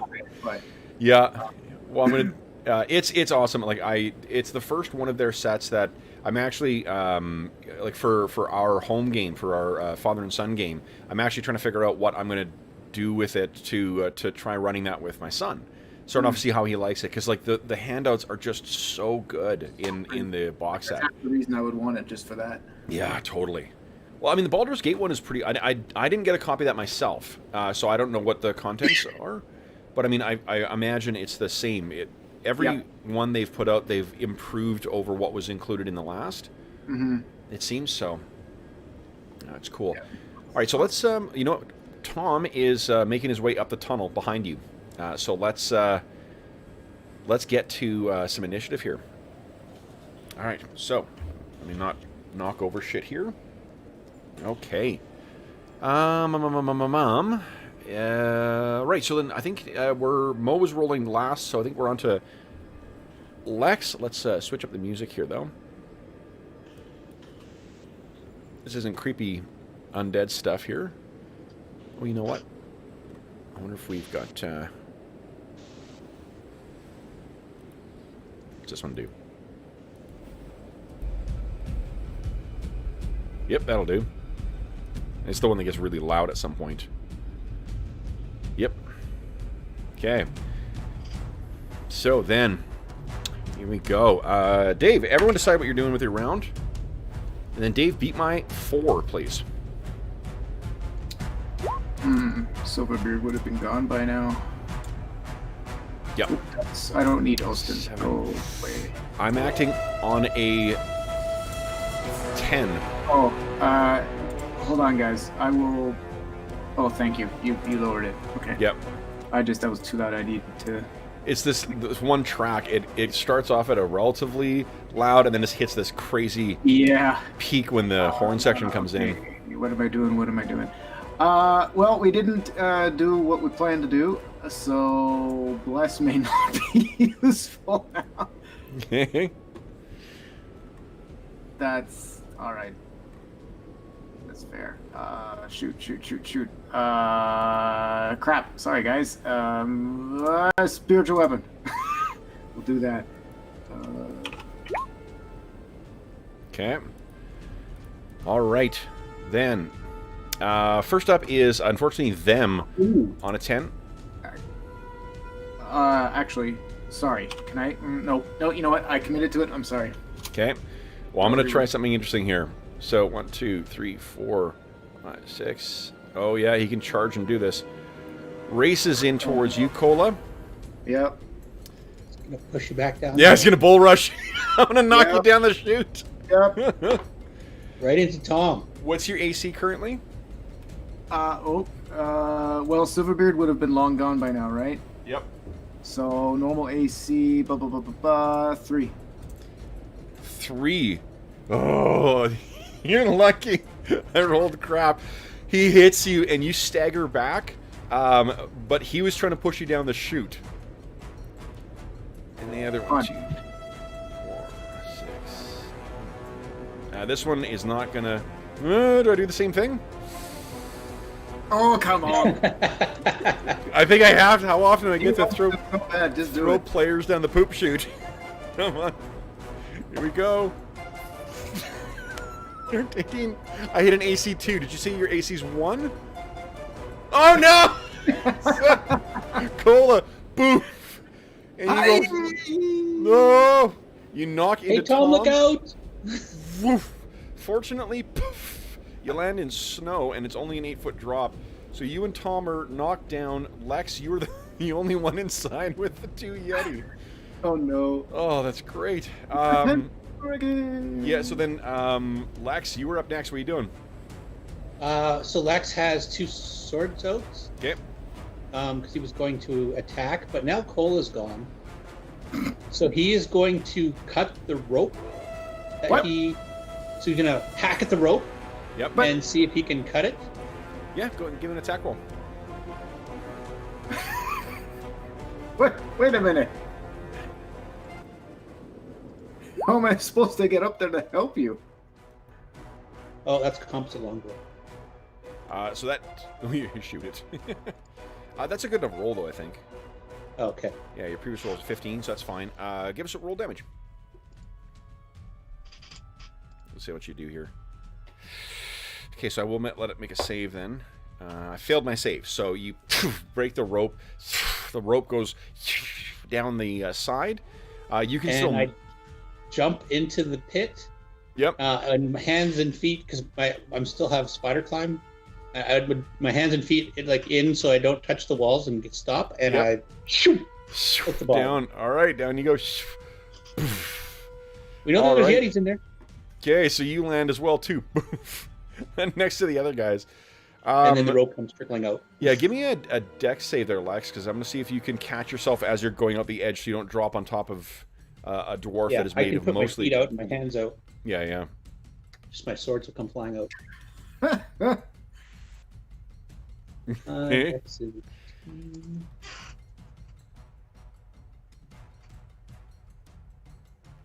Here we go. Nice. Yep. So you're clinging to the side there. All right, guys. So then you can hear Yeti shouting from inside.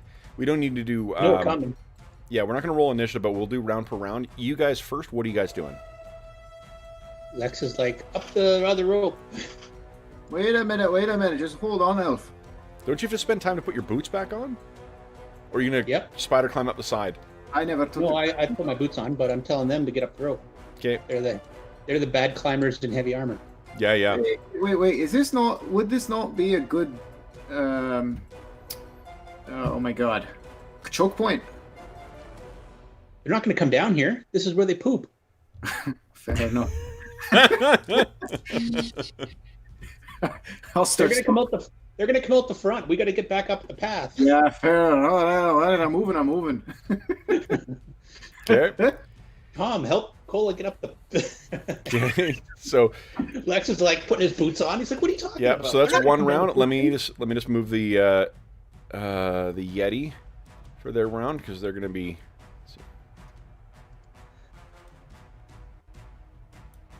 Okay. I don't know if they could come down. They were pretty big too. That was the other thing. Yeah. They may not fit. If they're like 12 feet tall and the thing's in the whole like 8-foot diameter, that's gonna be a tight fit. All right. Well, it was 8 feet. It was 8 feet up. It wasn't 8 feet wide. Was it? Oh, right. Okay, so now, Cola, it is going to take you at 20 feet. I think it's going to take you 4 rounds to get up the climb, but it's going to be the same with your crampons and whatever else, and the rope. Same chance, so 70% chance. This ought to be fun. Oh, so, give now, us... I am close to the bottom this time. Well, no. Give us a D20 roll. Let's see how far up. That'll tell you how many feet up you are. If you're more than 10, you start taking damage. No. Oh, no! Of course. So you get, it is 3 rounds of you making your way up there before you slip and then fall. Give us a save versus breath weapon. Let's see if you can grab the edge. This isn't a lethal fall, but this is allowed on any falls anyway. Hold on, this is the breath weapon is the second from the bottom here? Didn't know. Paralyzation, rod stuff for purchase. Okay. Yeah, breath weapon second from the bottom. Okay. No. Okay, so you fall after 3 rounds and hit the ground. You take 2 points of damage in total. Well, actually, you go 15. 3 points of damage. Because it's half. Normally, it's half the distance you fell, but he's taking only half of that because of he's falling on the packed snow. There's a little bit of give. So, poof! There's now a dwarf snow angel that's deep into the snow. Now, hold on. Tom needs to get up there. Lex is like, can't delay on this. You're gonna.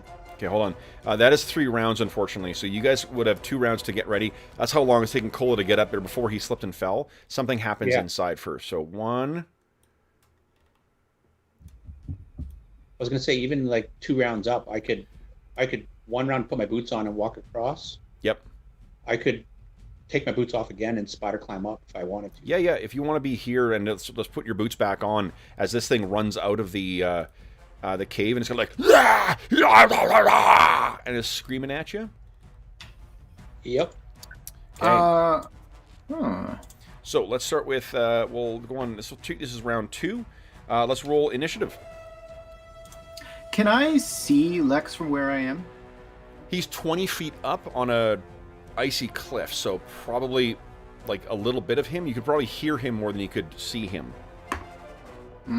Okay, Andrew, would you kindly beat my 4?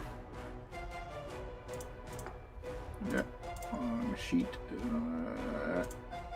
Nope. Okay. I not having a am good acting on a 9, so actually this thing seems to have some kind of rough weapon in its hand, and it's going to hurl it at you, Lex. It misses. So it's like a claw. It's basically a stone with some stuff on it. He throws it at you. It goes wild, but you definitely think you don't want to get hit by that. And just like you guys, he can't move after he makes a range attack. So then, Lex, what are you doing? Well, I'm gonna draw my bow and shoot at him, because Okay. I'm an archer. Absolutely. Let's see here.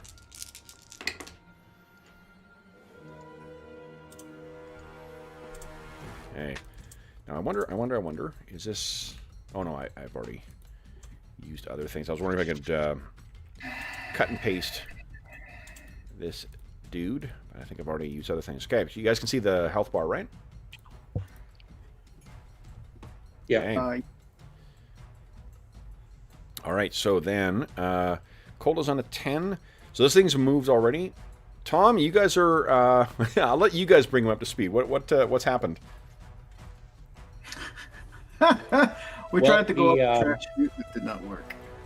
Traveled up through to this spot here where Lex is standing. You left, and then we decided to climb down and go into this hole that's over on the right-hand side. That leads up into the Yeti cave, but they heard us. They heard Cola climbing up. And then they bull rushed Cola back into the poop chute, knocking you down. And Lex decided he wasn't going to fight the 2 Yeti by himself, so he hacked the rope and slid down. So now actually Lex's rope and swords are sitting down at the bottom of that poop chute because I forgot to pick them up.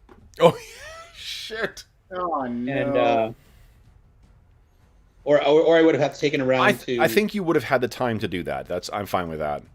Okay, so his rope's down there, but Okay. So Cola tried climbing up, and while Cola was climbing up, Lex scooched up with his spider climb, and then Cola fell and took damage. Yeah. You're still at the base of the rope, and there's a Yeti that's come out, and he's throwing something nasty at us. So Cola is currently a dwarven snow angel, having fallen off and knocked himself on the ground. So guys, so you can declare your action for this round. You guys rolled a 10 for initiative, Tom. The cliffs are 20 feet up. So, Cola, you're up first here. What are you doing, Cola? I'm going to stand up.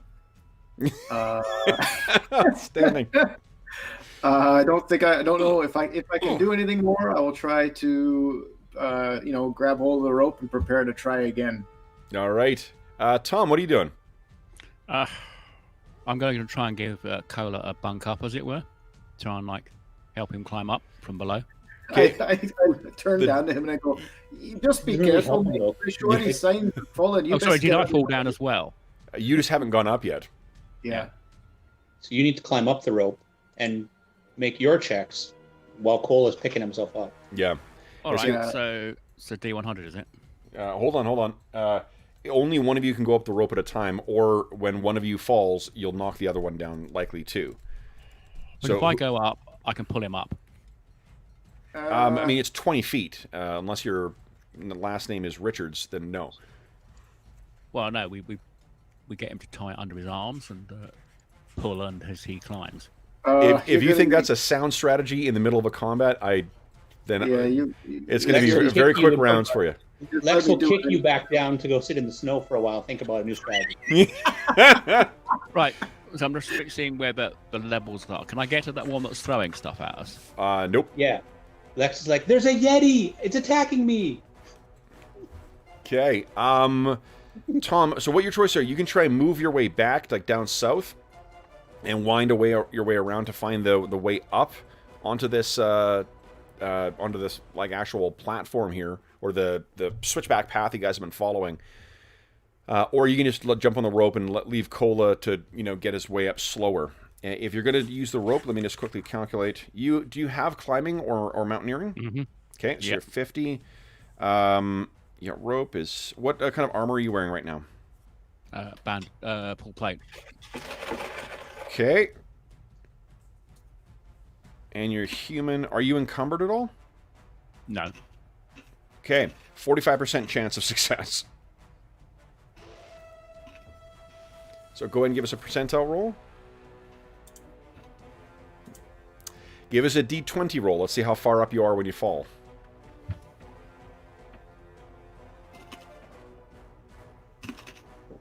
"13 feet, so you're going to take damage as well, too. However, this is... Yeah, it takes you 4 rounds, so it'll be 3 rounds from now is when you're actually going to fall. So you're starting to make your way up this round. Got me about 5 feet up. Lex, what are you doing? I'm gonna shoot. Go ahead. Is this still like? Yeah, okay. I'll shoot. Okay, that one goes wild. No doubt you were trying to dodge that their missile weapon. Okay, then Cola got up. Lex, you have your second shot. Let's see here. Oh, jeez. Okay. That is the end of round 2, guys. We're on to round 3. Tom is halfway up. You don't need to put a time in there, Tom. We know that you're climbing this round. Cola, what are you doing this round? Tom's still on the rope, right? Yep.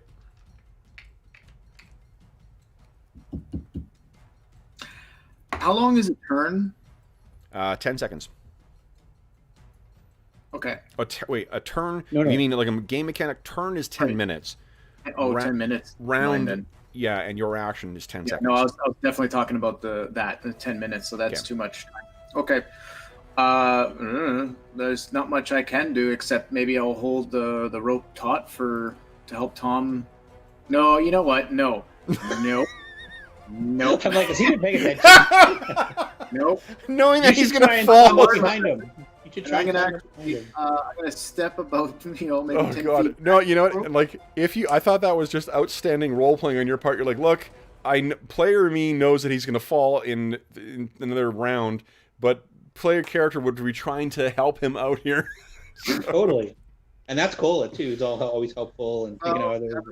That's my thinking here. Cola's gonna be like, "Oh no," and try to like hold him in a stupefied kind of like, "Oh, I gotta do something." It's the worst thing to do. Okay. You know what? I am doing that. Awesome. Okay, so he's underneath there trying to coax Tom up. Who was rolling initiative? I think Andrew, did you win or lose last time? Oh, you lost. Roll 10. So Mo, welcome back. Beat my 1, please. Sorry. No pressure. 9. Okay, so this thing is going to scooch back just a bit. And toss another one of those things at you. That misses as well, Lex. So then, so Tom's going up. Cola's shattering the rope. Lex, you have your shot, if that's what you're planning on doing. Yeah, I just see Lex like looking down, like, "What are you guys? What's taking you so long?" Because he didn't have to climb the rope. He's like getting impatient. He's like, "This thing's throwing shit at me." And I can't hit it back, apparently. Wow, I've got rolled 5, 5, and 2. Okay. Make your second shot. All right, here we go. This is where it turns around. Yep, that's a hit. Go ahead and roll damage.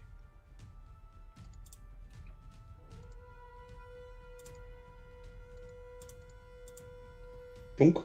Oof, okay. All right. Hits this thing. Okay. Then it is... 11. That's 11 points of damage? Ooh. Sorry? That's 11 points of damage already? Oh, wow. 11 points of damage already? Well, I hit it with a 4 from another arrow up there. Did that hit? AC 1? Oh, was that against... Sorry, Dave, I missed that. Okay. Wait, I was just like, wow, that thing's got like like 55 hit points or something. Yeah, no. All right. Okay, so then that is the end of the third turn. Fourth turn. And unfortunately, Tom, this is where things go south for you. Whoa! Something gives out on the crampon. You slam to the side, and the weight of your armor throws you off. Cola, would you kindly give me a dex check, please? Oh, yeah. Okay. What is my... Ooh, this will be fun. I can type. I can spell. Less than... Oops. You threw a dice at my head. That's fine. This... Bunk. Guys, my dex is 13. Nice! So, Cola, you're looking up trying to steady him, and you see Tom shift, and you hear this clatter as his armor hits the side, and you're like, shit! Jump to the side. Tom falls down from the thing. Poof, it hits the ground. Tom, you fell 13 feet, so that is 6 divided by 2. So you take 3 points of damage. No DR protects from that. We have now a Tom-sized snow angel next to where Cola was. All right. You're packing that snow down really good. Kev, we gotta get the art going on this campaign because that woman right there. Yeah. Okay. So then I haven't gone with my guy yet. What he's doing now, I got to make a. He's gonna jump across and try to attack me. That's exactly what he's doing. And he leaps across and lands, and he's actually gonna try and bull rush you. What is your AC is 1 right now, isn't it? 0. 0. Okay, so this is gonna be hard to hit actually. The downside of the upside to the grapple is that it's a lot easier to get for heavily armored opponents, but you have to build up momentum in order to toss the person. Bull rush is just an attack against AC. Lex has got an 18 dex, so he's dodgy. And I had a 13, so I hit a 3. So this thing shoves you, but it sort of slides off of your armor. What are you doing this round, Lex? Tom rolled a 9.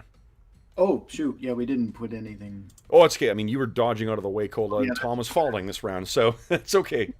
I have your guys... Lex is going to step to around this thing. Yep. Do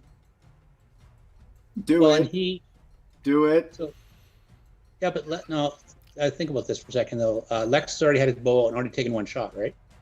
Did he take a shot this round? Did it beat our initiative? I rolled a 1. Then I haven't. Yeah, So, you haven't gone yet, so you go ahead. Did Andrew roll initiative then, or Mo, or? Mo did. Mo did and roll a 9. 9. Oh, okay, I didn't. Yeah, my I welcomed him or- back with a 1. Fell at the beginning of the round. That's why we did. 9 and 6, I think. So yeah, I'd be at like 17, 9 and 6 would be 15. 15. Okay. Okay. So it jumps across, and I barely dodge it, and then Lex is like, "Holy hell!" Maybe he thinks he can like move around it and use its momentum against it, and try and knock it down there where Cola and Tom are. So the thing is, remember, you would have had to declare your action before we rolled initiative. Oh, right. So I'm still on range right now. Yeah. So if what you were going to do is shoot at range, then you're going to need to either move back in order to fire at this thing, or... Yeah. I'm a fighter and a bowman, so I will move to here, and it'll take a... Attack of opportunity? Oh, no, you're still... No, because you're still in touch. You're still in melee. You're moving further. I see. Okay. 19. Yeah. So it tags you as you're going along. That is 4 points of damage. Full DR will apply. Okay. And I'm going to fire at it. Please do.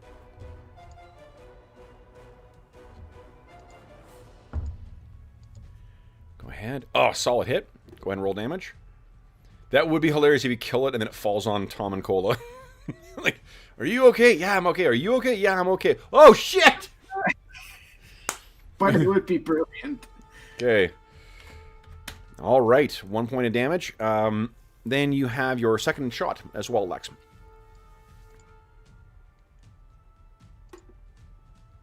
Goes wild.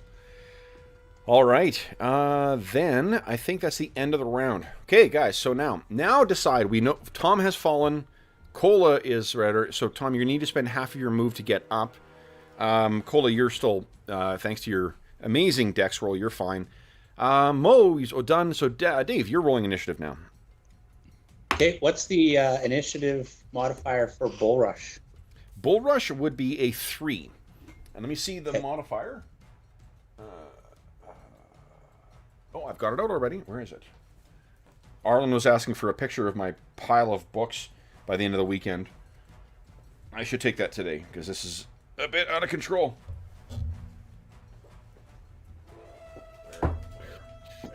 There.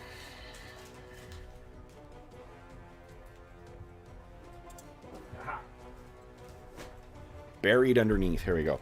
Because I think it's a -8 because of the size difference, but let me... It's either -4 or -8, but let me see. I don't want to overly penalize you if I don't need to. Well, it's not like Lex is very strong, so that might not even be an option. Well, it is against the Thaco, or it's a Thaco attack, so... Oh, okay. Oh, it's not like grappling where you got to use your strength bonus. No, exactly. It's a flat-up attack.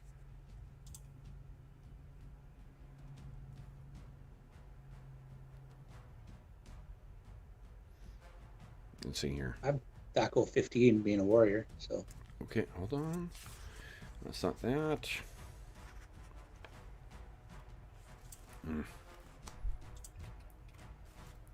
Sorry, guys. Once we look this up, we will not have to look again.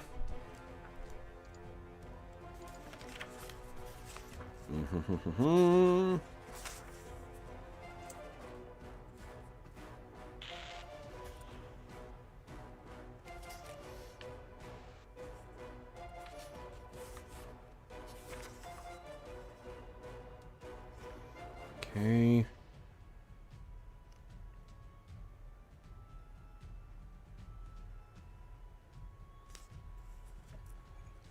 I'm just going to say -4 for now. For size, or the size difference. So you got -4 to your attack roll. Okay. So go ahead and... yeah, it'll be a D20. What's your Thaco? Did we do initiative yet? I don't think we did. Oh, we didn't. Hold on. I think I rolled this. I can't remember. Here, jeez. Beat my 1. No, close. So actually, because he's a larger creature, I'm acting on a 7. Okay, so with the Bull Rush, I'm acting on a 5? Yes. What's your Thaco? 15. 15. Okay, so it's a 9 you need to hit him. -4 is a 13 you need, and you get to add your strength bonus to that. Do you have a strength bonus to hit? Nope, no strength bonus, but I rolled a 15. Nice. Okay, so you slam into him and try and push. So I move to here and I push him probably to like this spot. Yep. Let me make a save versus breath weapon here. Well, if he wants to hang from the cliff, you can do that too. I'm okay. Yeah, actually he doesn't, so he goes careening off and hits the ground. North of the other guys. So, and he takes 5 points of damage as he hits the ground. So Cola... Can you finish that one off? And Tom, there's a Yeti that just lands next to you. What the shit? And you move into it squared, Lex, so you've now pushed it forward. That's definitely got to be a drawing, I think. For sure. I'm waiting. Well, so the computer I'm waiting for, my art computer crapped out. The battery is fucked on it, so I haven't been able to use it for the last week. And I'm waiting for my new art computer to get here. Once it gets here, that will be my first project, is Lex versus the Yeti. It's like it almost needs a whole like comic strip. Well, I just any monster that's got like on the floor with the little birds going around our heads. All right, so the Yeti hits the ground. Cola and Tom, you stood up this round, and you see this thing hit the ground. Lex pokes his head over. Is like, "All yours." Now, let's roll initiative again. Dave, you lost to me last round, so Andrew, we're on to you. We have a pissed off prone Yeti next to you guys. Great job, Dave. Oh my god. Andrew beat my 1 once again. Oh, 2! Nice. So I'm not until a 7. That's so good. Ooh, you know what? Oh, I don't need to do that. That's fine. Okay.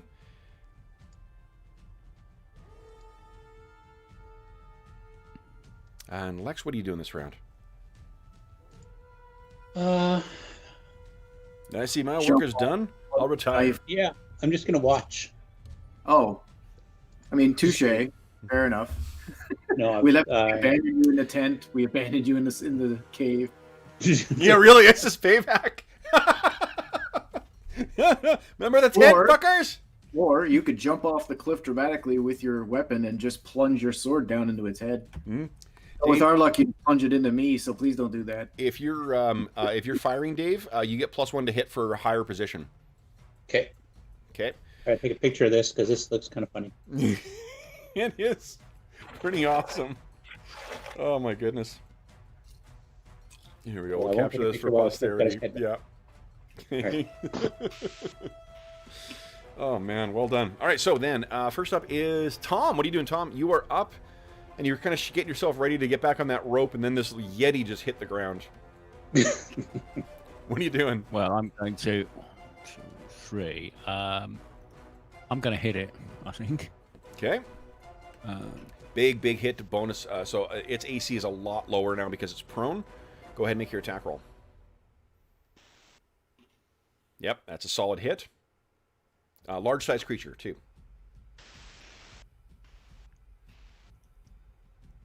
Oh, jeez. Right. That didn't include the +2, did it?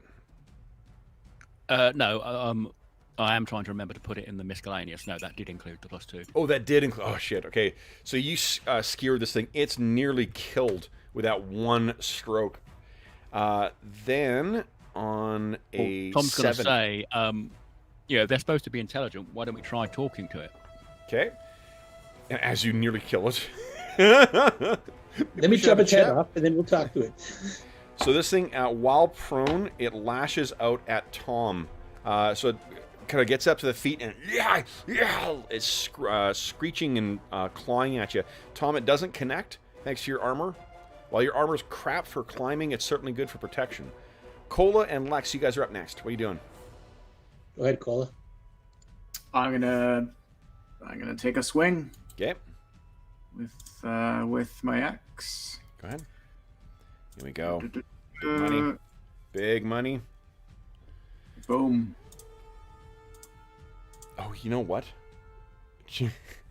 So my son got called into work today, and he was grousing about it. And when we took our break, he was gone already because it's a bit of a drive for him to get there. I think he forgot to put his watch back. That's a time change. So he's going to show up and work an hour early. He's just going to look super keen. All right, Cola, this is what does it look like as you kill this thing? Oh, I'm pissed. I'm like, I take the axe and each whack, I make a couple whacks and each one is like, I climbed through your shit. Well done. All right, and this thing is dead and bleeding out on the ground. All right, While you're guys. down there, you want to grab my rope? I look up and just the subtle, I don't know if Lex's eyes could see it, but just the subtle little like I squint at him, but I'll go over and I'll go try to find the rope. What are you mad at me for? You guys are the ones falling from the rope and leaving me to fight a Yeti by myself. Okay. So I pushed it down there for you. Let me see here, guys. Okay. It was actually a fluke. Everything about this encounter. So, did you say that was poop? Fluke. There's like no way on a normal day that Lex would be able to knock a Yeti off a cliff. No. Okay, so another one, as you guys are sort of fussing around, another one pokes its head out. Lex, give me a D10 roll. Let's see if you're surprised or not, whether you get a shot off before this thing pokes, heads back inside. Hopefully I'm not surprised. I saw two when I jumped down the poop hole. No, you're not. Okay, so this thing looks out and sees down kind of what's happened. You can take an action if you like. That's a hit. Let me roll hit points for this thing. Okay. Let's see. Did I remember to cut and paste? Yes, I did. Nice. Nice. All right, so you hit one of them. Oh, good hit. My goodness. And it kind of and runs back inside. Okay. So we're back into round by round, guys. Lex, what do you say down at the guys as they're sort of getting themselves situated? Getting up here would be good. Okay. Who wants to try next? Cola actually has a better chance of getting up than what Tom does. Yeah, I'll try to climb up again. Okay, 70%. Hey! Nice. Cola is up. All right, so that's 4 rounds for you to get up there. Let me just take 4 rounds worth of movement here. That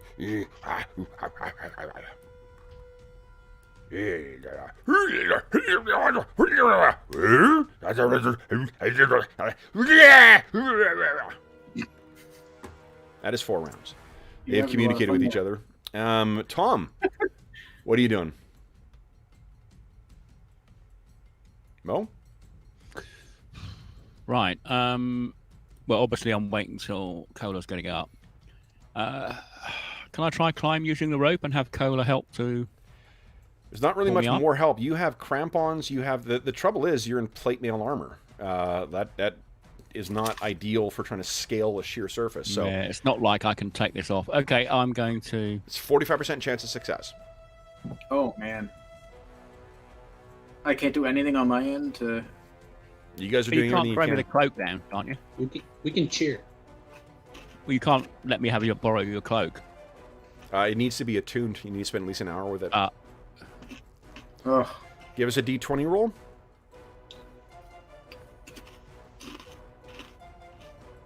Okay, you're only 10 feet up, so it's a little humiliating. It isn't damaging. However, So what if he takes his armor off, ties it up on the rope, we haul his armor up, leave it in a pile, drop the rope back down. Mm-hmm. I mean, we could do that after we've dealt with our friends over there. Yeah, unfortunately, I get this has taken 4 rounds, so I get rounds to act with whatever might be happening inside. So give me a sec here, guys. Well, Tom's going to say, well, I'm going to just have to shoot from down here, and he'll pull his bow out of his back. You're not going to be able to 20 feet anything up. it's 20 feet up. So like, Oh, right. So even if they're on the top, I can't see them. yeah. Okay. How long would it take me to run round? Guys, unfortunately, you've had enough time. We're getting back into combat right now. So You could try to go run around. That might be easier. Okay, well, I think we're back in combat, so we'll discuss that. Yeah. I'm going to roll randomly to see how long it would take you to get back onto the path. 5 rounds. So you'll be off the map for 5 rounds if you're to get yourself down and then start working your way back up. That's not bad. It's 4 rounds It's to going climb. to take me several rounds to climb. So yeah, I'll just peg it Okay, so Cut the hold on. difference. and say, Okay, yeah, I'll so- take the long way round and start hustling. Okay, so hold on, guys. We need So I go who's rolling initiative right now? I lost last.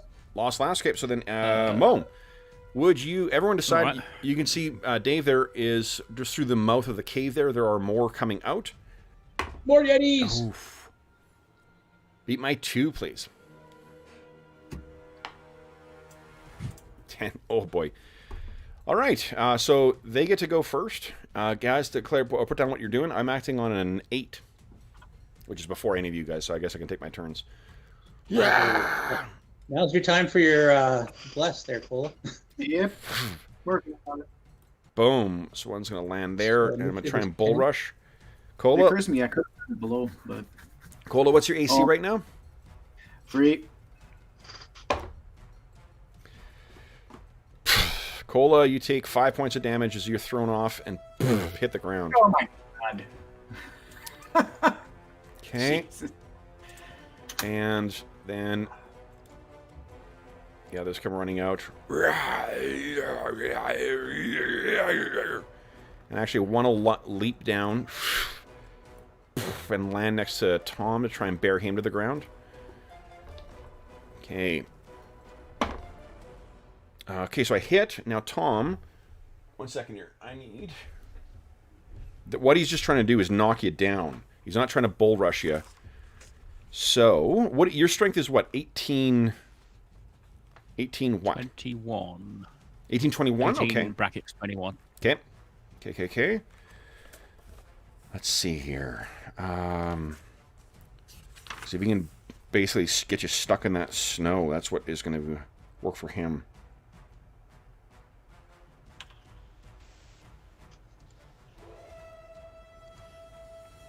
Okay, so he gets 4-point bonus. This is going to be an opposed strength check. We want to roll as high as possible without going over. He gets +4 because he's bigger than you. And he gets... Okay. So effectively we're rolling on almost the same thing. So Tom, go ahead and give us a D20 roll. I am so sorry. I rolled a 19. Give us a D20 roll. 3. So you were like, I'll go around, and then one of these things kind of flies up, lands down, and smashes you down. You are currently prone, and this thing is standing on top of you. This is when I was looking up Bull Rush, I saw the option for Overbear, and I'm like, oh, that's fucking awesome. We're totally doing that next time. And another one comes running out. All right. Then on a 10, Cola, you are now prone. Yep. And Tom, you would have been acting on a 10 as well, too. You are currently buried underneath this thing. Yeah, I was moving with my... Yeah, so... Oof. Yeah. He can start doing nasty things to you. So what... You can try and get yourself up right now, but it's going to be opposed with him. We'll use the grapple rules. So what are you thinking, Tom? Okay, so I'll sort of like try and roll out from under him and then stand up. Sure.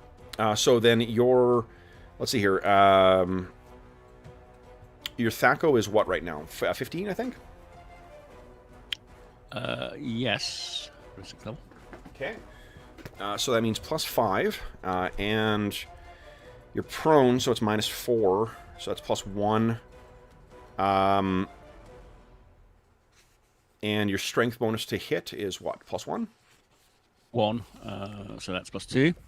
Okay, so you get 1d20 +2. Go ahead and give us a roll.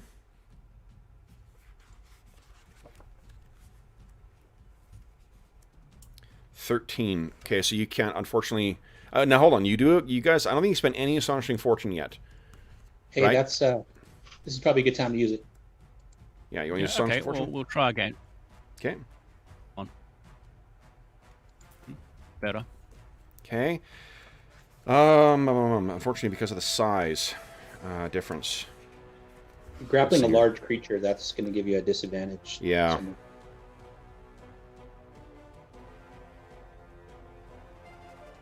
I had a -4 to try and push it. Yeah, just 1 second here.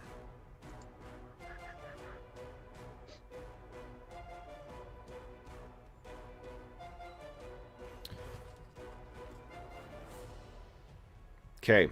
Well, what we've already... oh, yeah, because... I don't think that's good enough. So you're, unfortunately, not able to get yourself out just yet. But it hasn't actually grappled you. So you can kind of try and crawl, I guess. So move 1 square in one direction, if you want, Tom. Okay, yeah. So I'll go there. Okay. All right. Then it is... I guess an attack of opportunity on you then. Take 5 points of damage. A full DR will apply against that. Then, Lex, what are you doing? Lex is going to move around and then shoot at it. Okay, so get attack of opportunity on you. Yeah. Miss. Angry. Sorry? It misses you. Okay. And then I'm going to shoot it. Okay. And try to make it angry. because I know there's bull rush, but there's got to be like the opposite of it too, right? Like where you want something to come into your square and you get out of the way and let it go flying off the cliff. That's really more a function of like a critical failure than it is trying to do that. Well, can you do a trip or if it tries to bull rush me, can I be holding and try to trip it? If you readied an action to try and trip, then yes, but you shot. Okay. Okay. So then. Right. So I'm gonna do damage. Yep. Roll damage. Make it angry. Okay. Maybe hit it twice. Who knows? Okay. There's one. You have your second attack. Cola, what were you doing when you got up? Because it'll be half your move to get up. What were you planning on doing with the rest of your action? Who? Cola. Oh. What was he doing? Were you just moving? That's it? Well, no, I was going to cast Bless at the beginning of this. Oh, fuck. So, yeah, so the spell's ruined. So you lost that spell then. Lex, your second shot? Okay, second shot. Hit. Okay.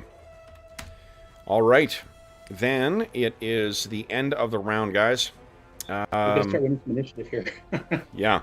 Okay, so I think, Dave, you're rolling initiative now. We're on round 2. Okay. Okay.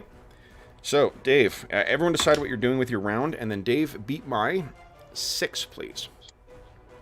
Nice. I am not until a 12. Okay. Tom, you are free to stand up just as half your move now. This thing is not on top of you any longer. Right, so stand up. Presumably, well, hold on. Sort of I'm just telling you that that's what you can do. You have to still put the speed of your action in. Oh, yeah. So that would be. Well, it would depend on what else. When you stand up, remember that's only half of your move. You can spend the rest of your action either moving the rest of it, or you can take an action. Presumably, I'll drop my sword, so I'm going to stand up Nope. and pick up my sword. No, you're fine. You can. Did you have your sword out when all that happened? Because I think you were climbing last. Because I'd have been. Yeah. No, I'd have been getting ready to move quickly, so I wouldn't have been in rank. Exactly. Yeah. So you can. You can draw your sword and attack. Unfortunately, you don't have enough move to get in. You could ready an action if you want. Yeah. I'll get the sword out, and if it comes to, it engages me, I'll hit it. So then I think you're acting on a 7 then, right? Yeah, okay. Okay. And I'm not until a 12. Okay, so Tom gets up and, covered in snow, snow's caked into all of his plate armor, draws his sword, and then it's Lex and Cola. What are you guys doing? I'm going to move just here. Oh, well, okay. That may not help us. What are you doing? I concentrate on I grab my holy symbol, concentrate on it, and you all hear a loud whoof, and an aura jumps out from me as I cast prayer. Nice. So everything within a 60-foot radius is affected. And it doesn't say I need line of sight to the target, just 60-foot radius. Mm-hmm. So friendly creatures get a +1 bonus for their for damage roll for all attack and damage and saving throws for the duration. Enemies suffer -1 to the same. Okay, so the one in the doorway will not because you're 20 feet down, but the other ones will be affected by that. Yeah. Okay. Sorry, is it -1 or -2? It's -1. It's +1 and +1 for allies, -1 for enemies. And to damage as well? It's attack, damage, and saving throws. Fantastic. Okay. 3rd level spell. Dave, that is a hit. Go ahead and roll. Yes, there's a sound of like a oh my god, Dave, nice shot. Like a war horn being blown. That kind of comes down into this little valley here with your prayer going off. Okay, so that... I should note, too, that it allows me to do other things. It just kind of stays. I don't have to, chant it. It just stays. Yep. Okay, so then, let's see here. So this one is going to race down over here. Yeah. Oh, and step on top of you. No, right there.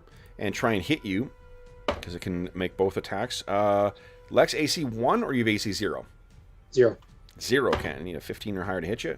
Those are both misses. one of its allies leaps over. Just a question to answer Tom's question about duration. The duration is the level at which it's cast, or the level of the caster? Duration is level of the caster. Okay, so then Tom, it'll last 5 rounds. Okay. Because it's 1 round per level. Tom, go ahead and make your ready to attack. Oh, right. He's gone for Yeah, it. he's moving in. He wants to knock you down again. Right, so this is that. And this bonus is 3. 18. Okay. So that's +1, right? So 2. That's a hit, Tom. Go ahead and roll damage. Okay. And then so it hits you with 1 claw, doing 4 points of damage. DR will apply. Holy Christ. Cool, that claw. Hi there, Austin. Okay. Yeah, huge hit. Jeez. That hurts. Okay, Yeah, and presumably then... he claws at me, and then I effectively whack him in the limb. Yeah, love it. Okay, and then this last one, what is it going to do? I think it's going to try and get to Cola. 1, 2, 4, 5, 6, 7. It's going to do the same thing and try and jump down onto Cola and bear him to the ground. Okay, so Cola, let's see here. Your AC is currently 1, 2, 3. Okay. I hit a 3. But, the prayer saves you. Oh, no, because this one was too far away. Because it wasn't affected. I know. So, Cola, you are similarly smashed to the ground. You're going to take... You are prone right now, and you're buried underneath this thing. You take 4 points of damage. DR will apply. All right. That is... It looks like all the Yeti are out. All the Yeti have gone. Lex, you have a second shot. But I think you can't... Either they're 20 feet down, so you can't, line of sight, or they're right in front of you, so... Okay. No shot. Okay, so then, guys, we're on to round now 3. Now, this is a favored round, but Tom, you readied in action. You don't get to make your full rate of attack when it's ready. So, here we go, guys. Who's rolling? Dave, you kicked my ass last time, didn't you? Did I? I rolled a 6. What did you roll? 4, yeah. 4. You're up. All right, guys. Battle may be turning in your favor. 8. Oh, trying to keep it interesting. Whoa, nice. I have to get up first. I don't get an action when I get up, right?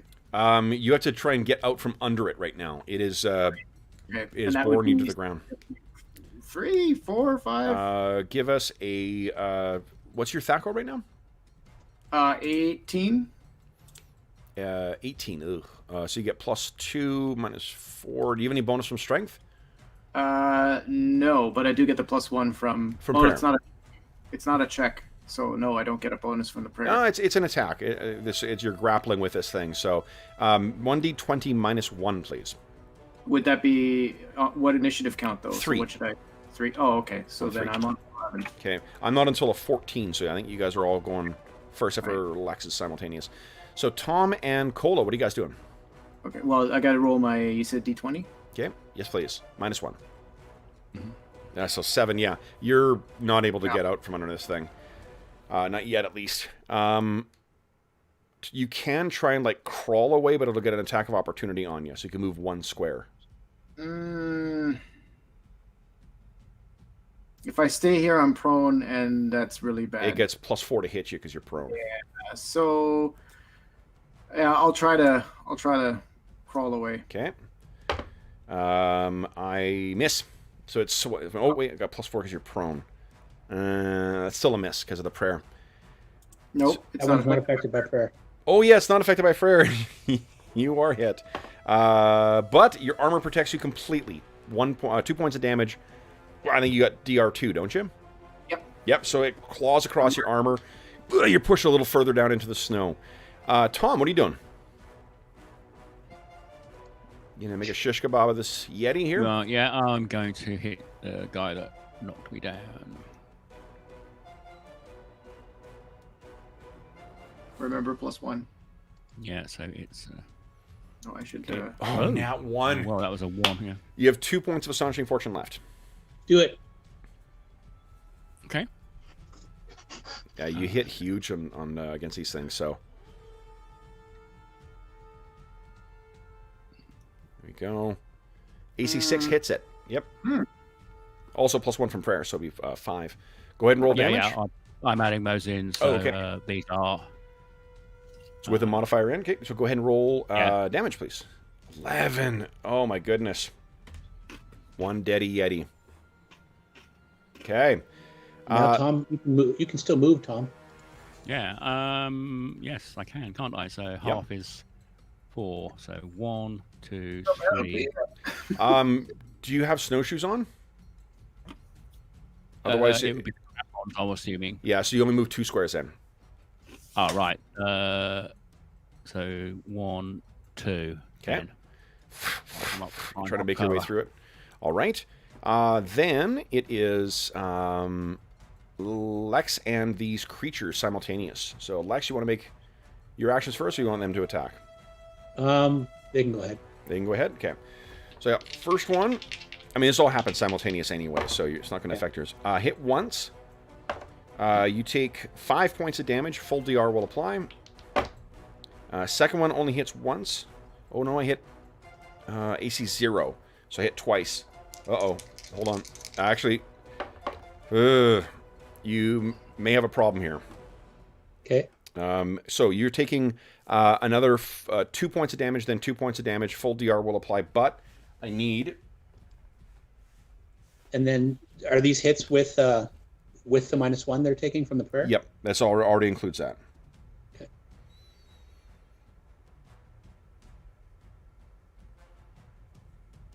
Okay, but because... Oof. So what was your action? You're trying to move away? I was trying to move away. And it would have drawn an attack of opportunity. So, unfortunately, I'm going to let them go. Their thing's going to take priority here. One of them manages to hit with both and pull you in, and is now squeezing you against its body. And while the damage... Oh, in here. Oh my god. Roll 2d8, please.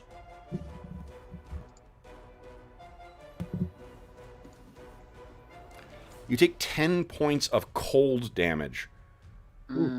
DR will not apply against that because its body is sucking the heat from your body. Yikes. Okay. And so the other 2 attacks were both 2? The other were both 2, yeah. And I have DR of 2, so then... Yeah, so they didn't damage you, just that it grabbed you. And then the one that's attacking you guys is going to step forward and try and get Cola. One of those hits.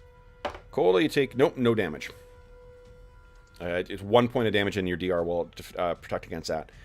All right, so Lex, on your turn, what were you doing? You were going to try and shoot ranged? I was going to try and move and shoot, but can I squirm out? Yeah, why don't you give us a... let's see here.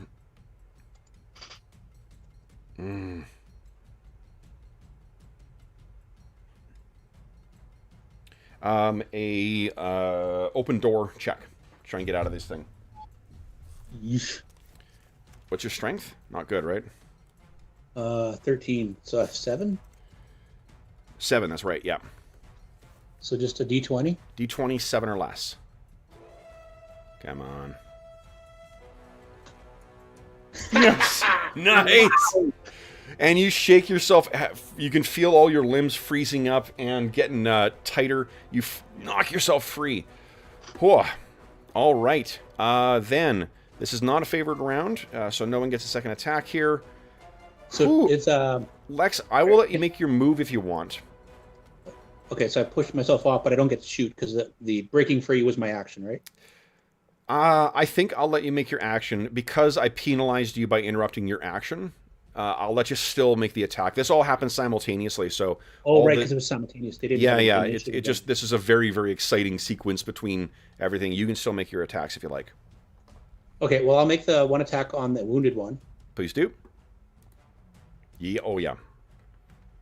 It's composite, so I think he is... drops over to the side. Holy Christ, yep.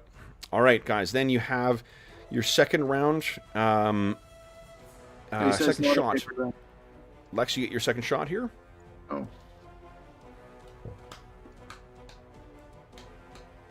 That is a hit. Go ahead and roll damage. Check hit points on this thing.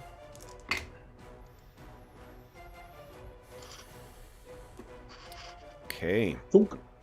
He's not dead. I'm just replacing his token. But he has less hit points than his ally did. All right, so here you go. Boom. Great shot. Okay, that is the end of round 3, guys. We're on round 4. Favored attack round. Dave, you're still dominating initiative. Everyone decide what you'd like to do for the round. Tying initiative, but I'll take it. Beat my 2, please.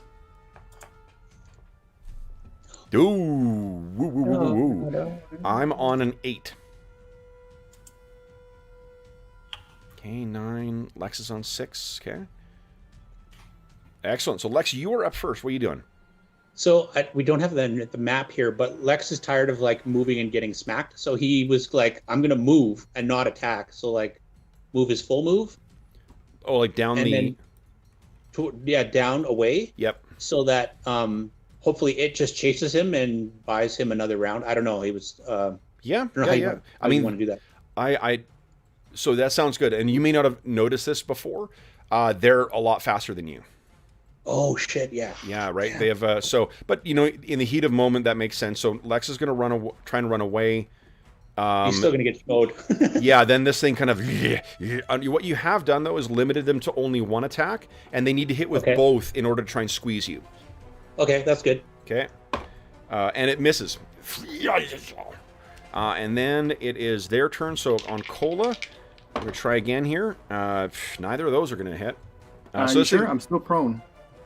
Even I rolled a 2 and a 4. So never mind then. Yeah, no, you are just you roll to one side and like boom, a big fist comes down. Then you like scoot back and a claw hits the ground and drags some snow away. Then it is Tom's turn. Mm-hmm. I'm going to step into there and say, I have had enough. Nice. Of Yetis. It's Nat 20. You certainly have had enough of this thing. Mad. Holy shit. This is a big one, too. Strength and... Okay, let me I'll delete this in there. Oh. Holy shit. Have you ever? Okay. Solid hit from Tom on this thing. Then, Tom, you have a second attack on this because this is a favored round. So go ahead.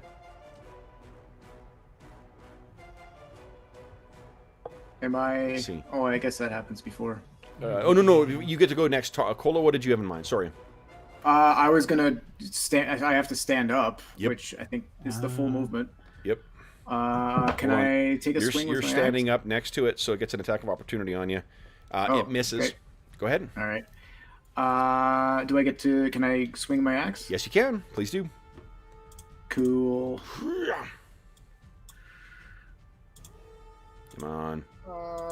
You need to pray to Lagadar again. Yeah. Yeah, I think it's not calculating my damage correctly there.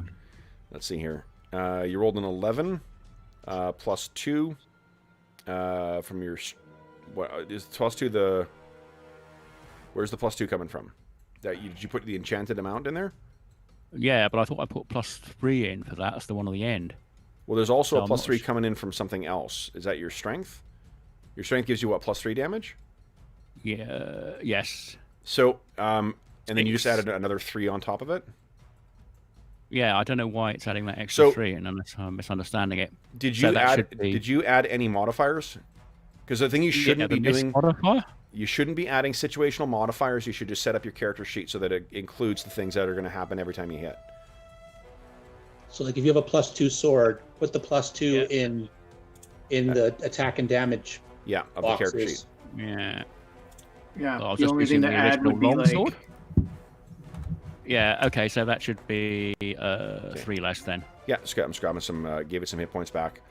Okay. Then now you get your second attack there, Tom. Go ahead. So So your situational modifier would be +1 from this because of the prayer. Yeah. Strength, dexterity 0. Misc bonus is +2 because it's magic, and 1 for the situational. Correct. That's a total of +3. Yep. Plus my strength of 3. No, it's already including the strength of 3. Oh, that's the hit. Yeah. Okay.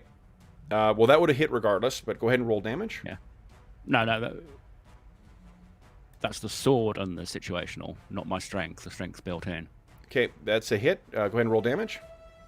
Yeah, it's just damage. I'm not quite sure. So we'll just roll the damage as it is. So strength bonus is 3. Yep. Miss bonus is 0. Yep. Let's see. So that is adding a +2 damage from the enchantment, it looks like, and +3. Strength. So then all you're missing is the +1 from the prayer. So it's 8 in total. Okay. Well, I never set the sword up to do that. Maybe something we can work on. Yeah, I'll have a look at it. Like But obviously, we know what we need to do now. I thought I just left it as my previous longsword. Okay. Oh, here, let's just... You probably get a bonus for specialization, don't you? Oh, he does. +2 for specialization, yeah. Ah, that's where it's coming from. Okay. So then that should actually be 2 higher as well. Minus You get a +2 from specialization. Yeah. Your +3 from your strength, and then you need to go in and add that +2 from the magic of the sword into your hit and your attack and damage boxes. Yeah. Okay. So then, it hits the Yeti again. I think that brings us to the end of round 4 then, guys. We're in round 5. Okay. Let's see here. Who is rolling right now? Lex, you tied or won? No, we lost last time. So, Andrew, it's over to you. Beat my 3, please. Hey. Nice. Very nice. I'm not until a 9. Oh, that's nice. Okay. Nice. And Tom's on a 4. So, Tom, you're up first. What are you doing? I'm going to hit it. Please do. Extreme prejudice. So strength is +1. Dexterity, I don't get anything. Misc bonus. So +1. Rare. That hits. Go ahead and roll damage. Large size creature again. My strength is 3. Holy shit. Without, like, as if it's an effortless stroke, you slash this thing's throat, and it drops down, and then you skewer it through the heart. All right. Lex, what are you doing? Lex is like, okay, enough of this chasing me with my bow. Drops the bow, pulls the 2 swords, and long sword and short sword.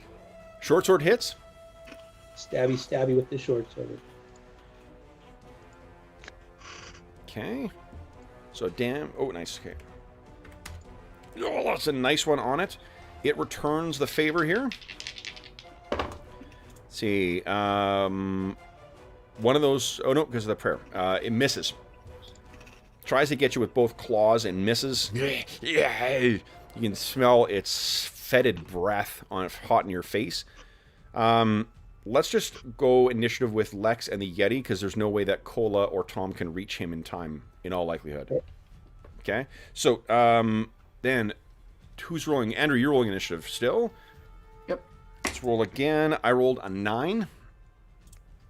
Oh. But Lex, I think, is still... Wait, Lex, are you... I'm acting on 15. What are you acting on? Simultaneous. Simultaneous. Go ahead. Make your attacks. You could very well kill this thing while I've rolled mine. Both of yours hit. Go ahead and roll damage.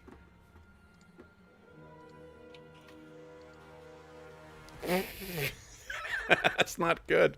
Oh, wait, that was your longbow. D8. Wrong thing. You need to roll your long sword and your short sword. And large. Yeah. Yep. So that alone is enough to kill it. Awesome. Okay, guys. Whew.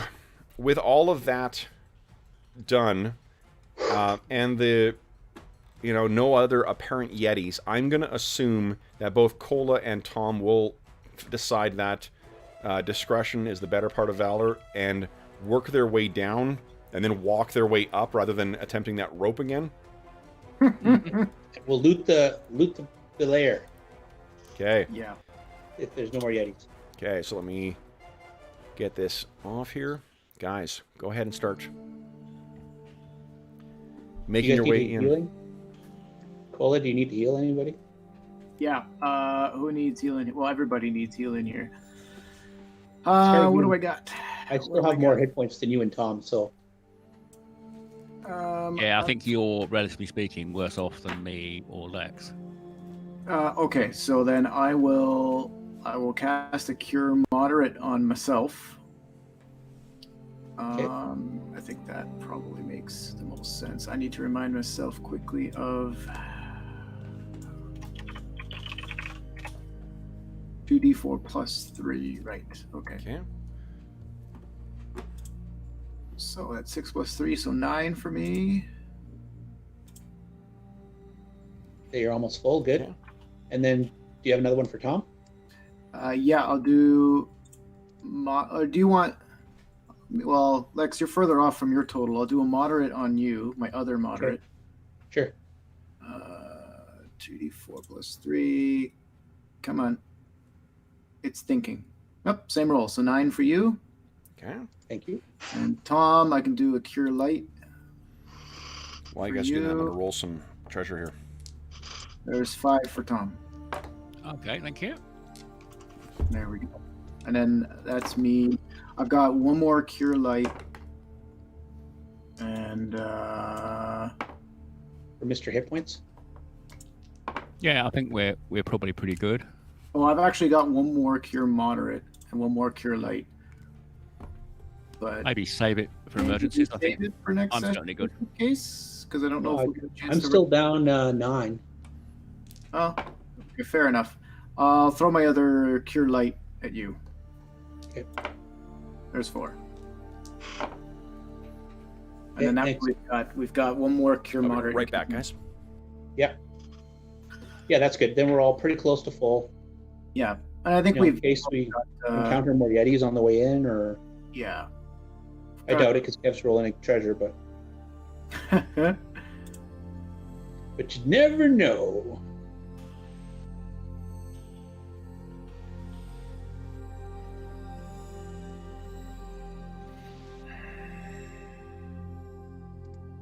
That one got hairy, and I don't just mean the Yetis. Yeah.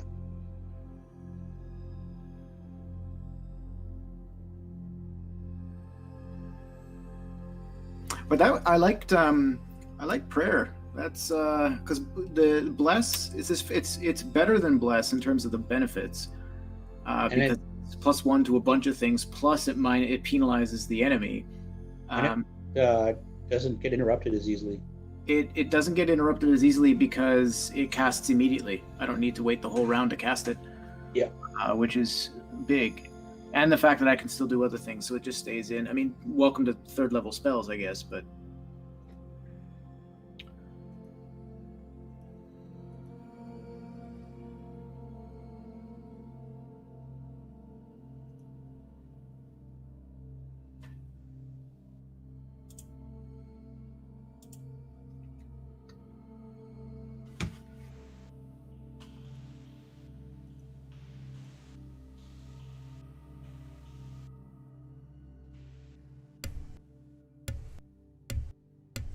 Sorry about that, guys. Old man bladder. And I knew I wanted to have a couple of seconds here. Yeah, because... Why don't you guys carry on? You guys have finished all your healing and such? Yep.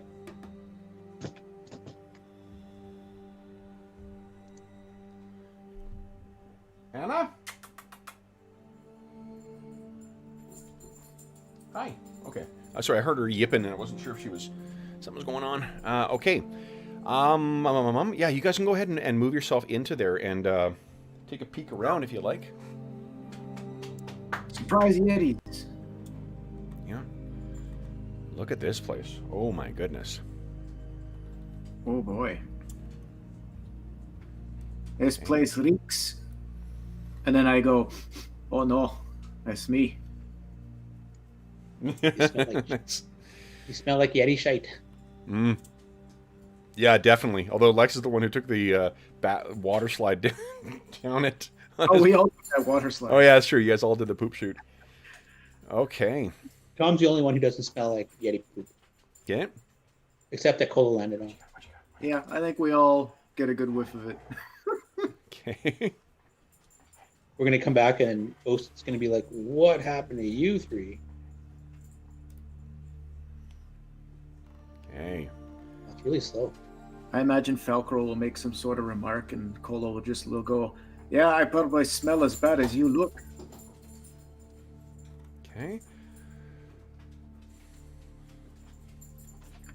There's some tunnels over here.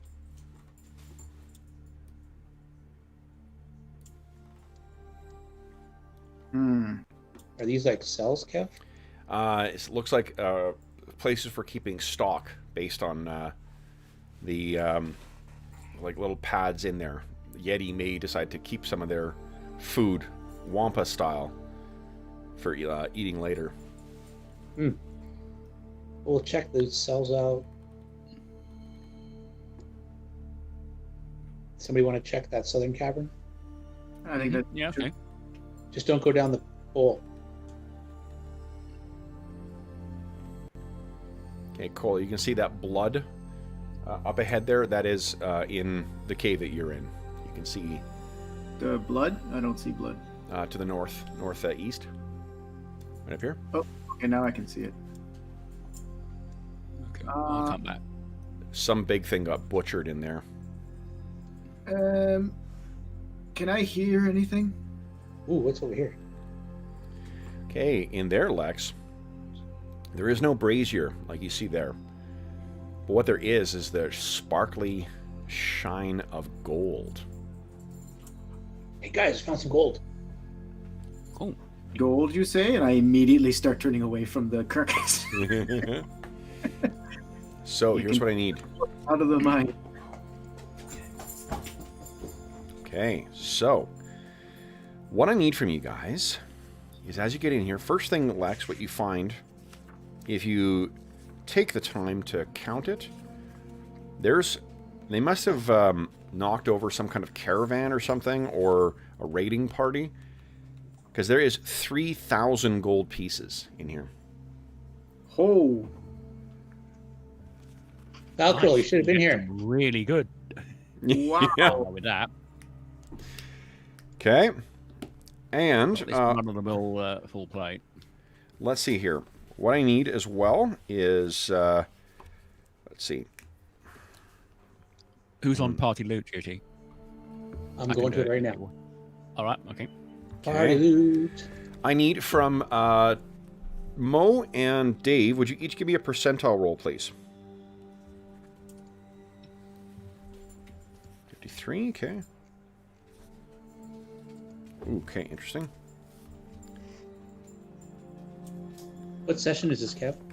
41, I believe. I would have been. No, that's true. I would have stayed. Okay. I like it when it goes, okay. Yeah, well, we're using one of my absolute favorite things, the Encyclopedia Magica. Ho, ho, ho, ho. Okay, so first up, then, and don't think that I'm leaving you out of this, Andrew. I have one more thing I need you to roll, but I need to start with, I know what category we're rolling on for you. So first up is, I need from you, Andrew, a D1000 roll, please. Oh, okay.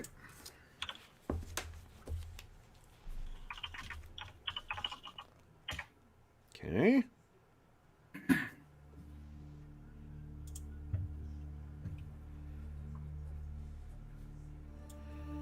All right. And then I need from Mo another D1. Hold on, actually, let me double check here.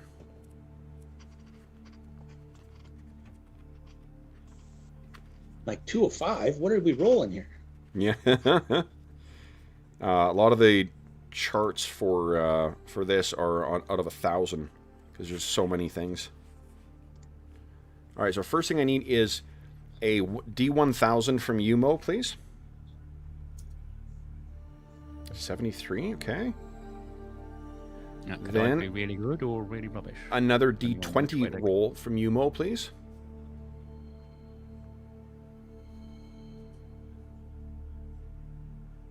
$13, okay.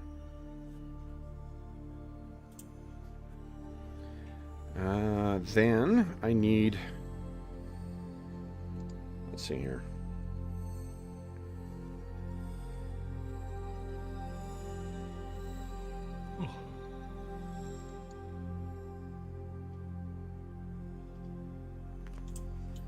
And... Oh, hold on here.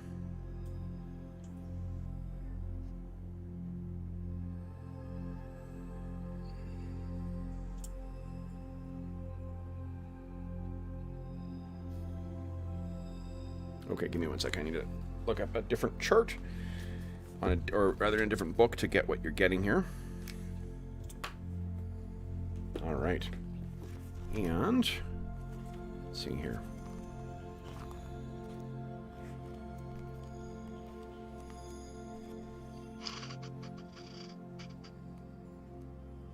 Alrighty, Mo, would you kindly give me a percentile roll, please?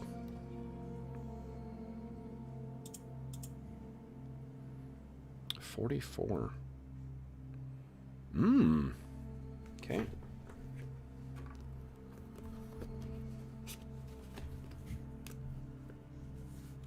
This could either be good or rather worrying. I'll probably end up with a cursed magic item that starts talking me, killing people. All right, and then Dave, would you give me a D1000 roll, please?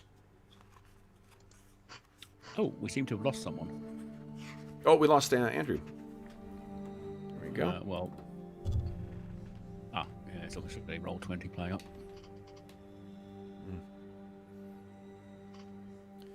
689, eh? Okay. So, this is...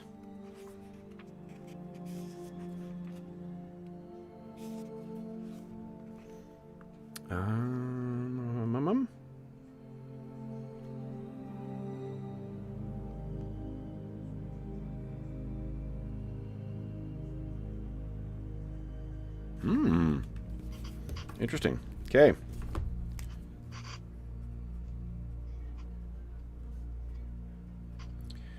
All right. So, what you guys find, also mixed in with the... oh, Andrew, can you hear us? Oh, Andrew cannot hear us. Where's the link to the Hangout? Oh, I could just go to the Hangout and get it. Derp, derp. That's a crazy idea, Kev. Why would you do that? I know. Thing. Oh, can you hear us, Andrew? I am back. You're back. Awesome. All right. So, I was waiting for my camera to come back on. Boom. There we go. Okay, so guys, here's what you find. One of the things mixed in with this stuff is a... oh, I just wrote it down and then I put it away. There is a small container that has some kind of oily liquid in it. And let me see what it does here. So we know that we probably don't have to drink those, but we can rub it on something to see. Yeah. Let's see about identifying oils. What does it say here? Definitely do not drink. Yeah.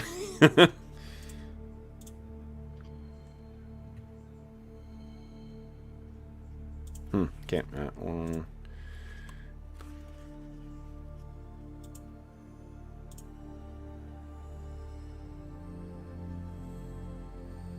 So,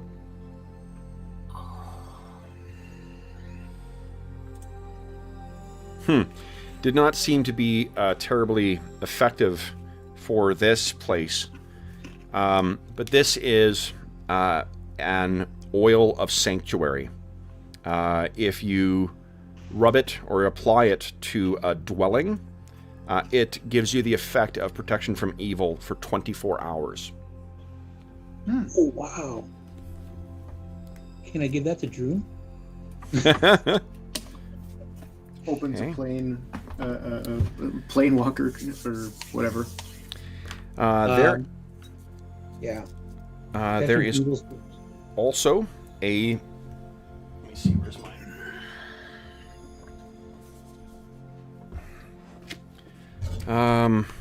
There is a set of hide armor that looks to be quite impressive. Would you guys give me another percentile roll, please? 82. There are accents of different kind of like elemental forces marked all over it. Would you give me another percentile roll, please? Let's see what these depict. Oops. Depicting...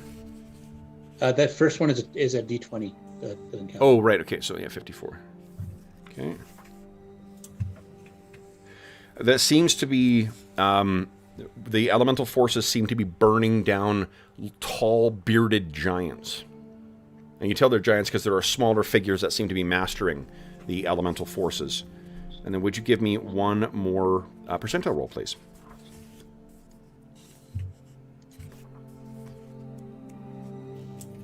Okay. Interesting.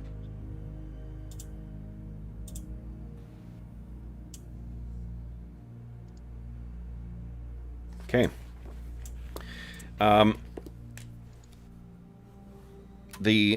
In particular, the illustrations seem to be depicting the appearance of lightning and storm-related stuff on here too.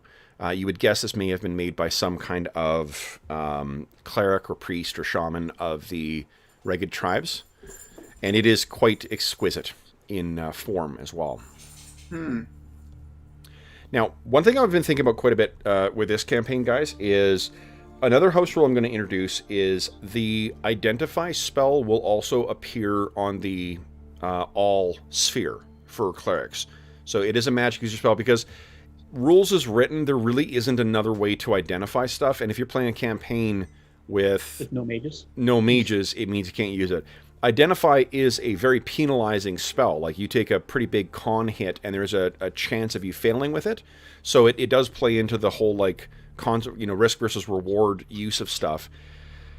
But you can assume that, Cola, you have that, and so does Falcarol will have Identify on your spell list from now on. Okay. Okay? What's the con trade-off? I think you lose 8 con, and then you get it back 1 per hour. Oh, wow. Yeah. Okay. It wipes you out for the day. But when you cast it... just like it's a very exhausting spell to cast, so it's definitely not a thing you do unless you're like, we're camping for the day. Yeah. Well, it's also, you only have a chance. It's 5%. I think it's either 5 or 10% per level of successfully identifying, but you get to try and identify a number of magic items equal to your level.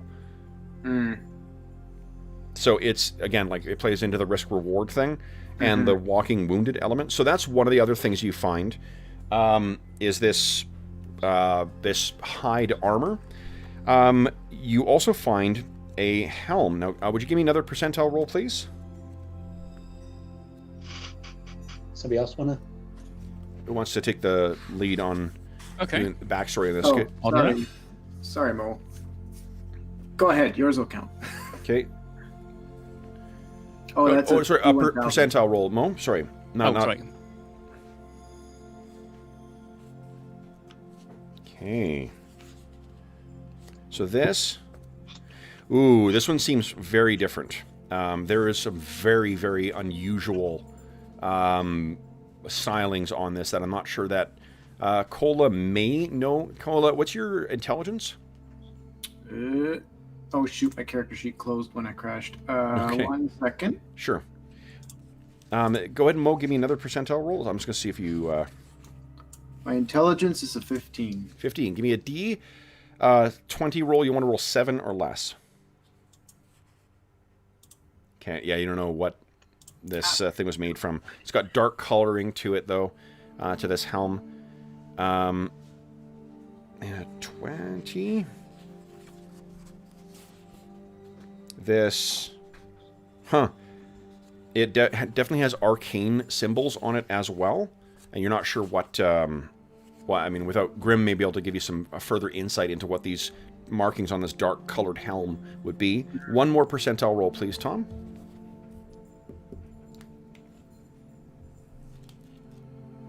$45.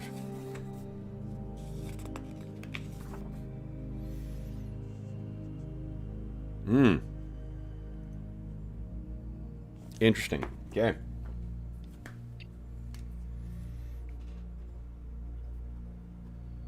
Now, let's see if there's any obvious magical effects on this. All right.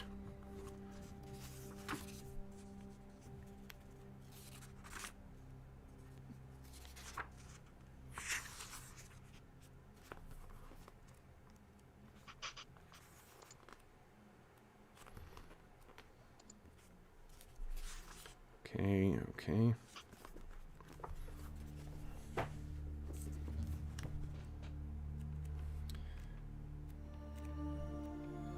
One sec, guys. I'm trying to find these. Unfortunately, because of the the Spelljammer device that drives spelljamming ships is also called a helm, it often makes them confusing. So let's see here. So you could be a helmsman in a helm. Yeah, exactly. And you could probably also be a priest of helm wearing a helm as the helmsman on a Stardammer ship. Okay, so what the heck? Let me roll here. One sec. Yeah, it's a different type of helm, though. I think it's the actual helming a ship. Yeah. Yeah. But you could be a priest of helm helming a ship wearing a helm. Oh, here we go. I missed a subheading, guys. Sorry about that. Okay.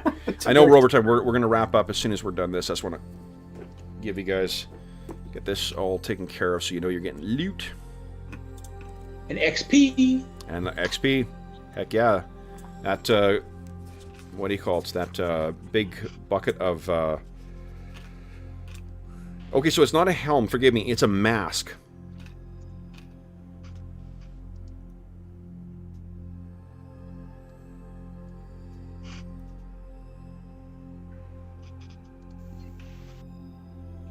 Holy shit, this is really cool. Looking forward to you guys identifying this. So it is a mask that has all those other characteristics that I mentioned as well. And it would easily fit over any humanoid's, face. But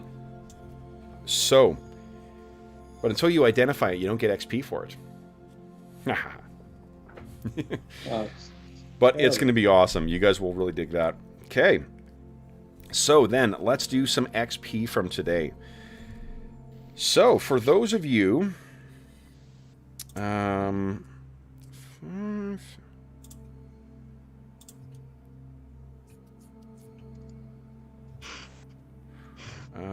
Well, did you take Identified today? No. No. Okay, so then, those of you who are fighters amongst the group, you have defeated a total of 36. That's 36 adversaries today. So congratulations for that. That was 36 dice. Yeah. Actually, sorry, no, it's 44. I miscounted. 44 hit dice.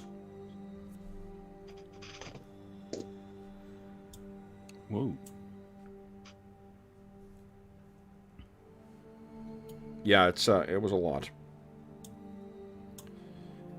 Okay. Plus, wow. All right.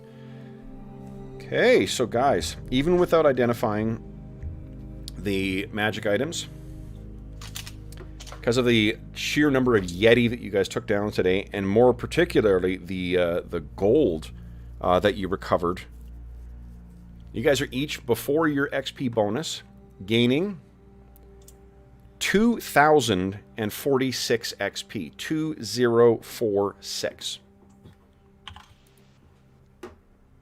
I'll adjust Ostin's XP as well.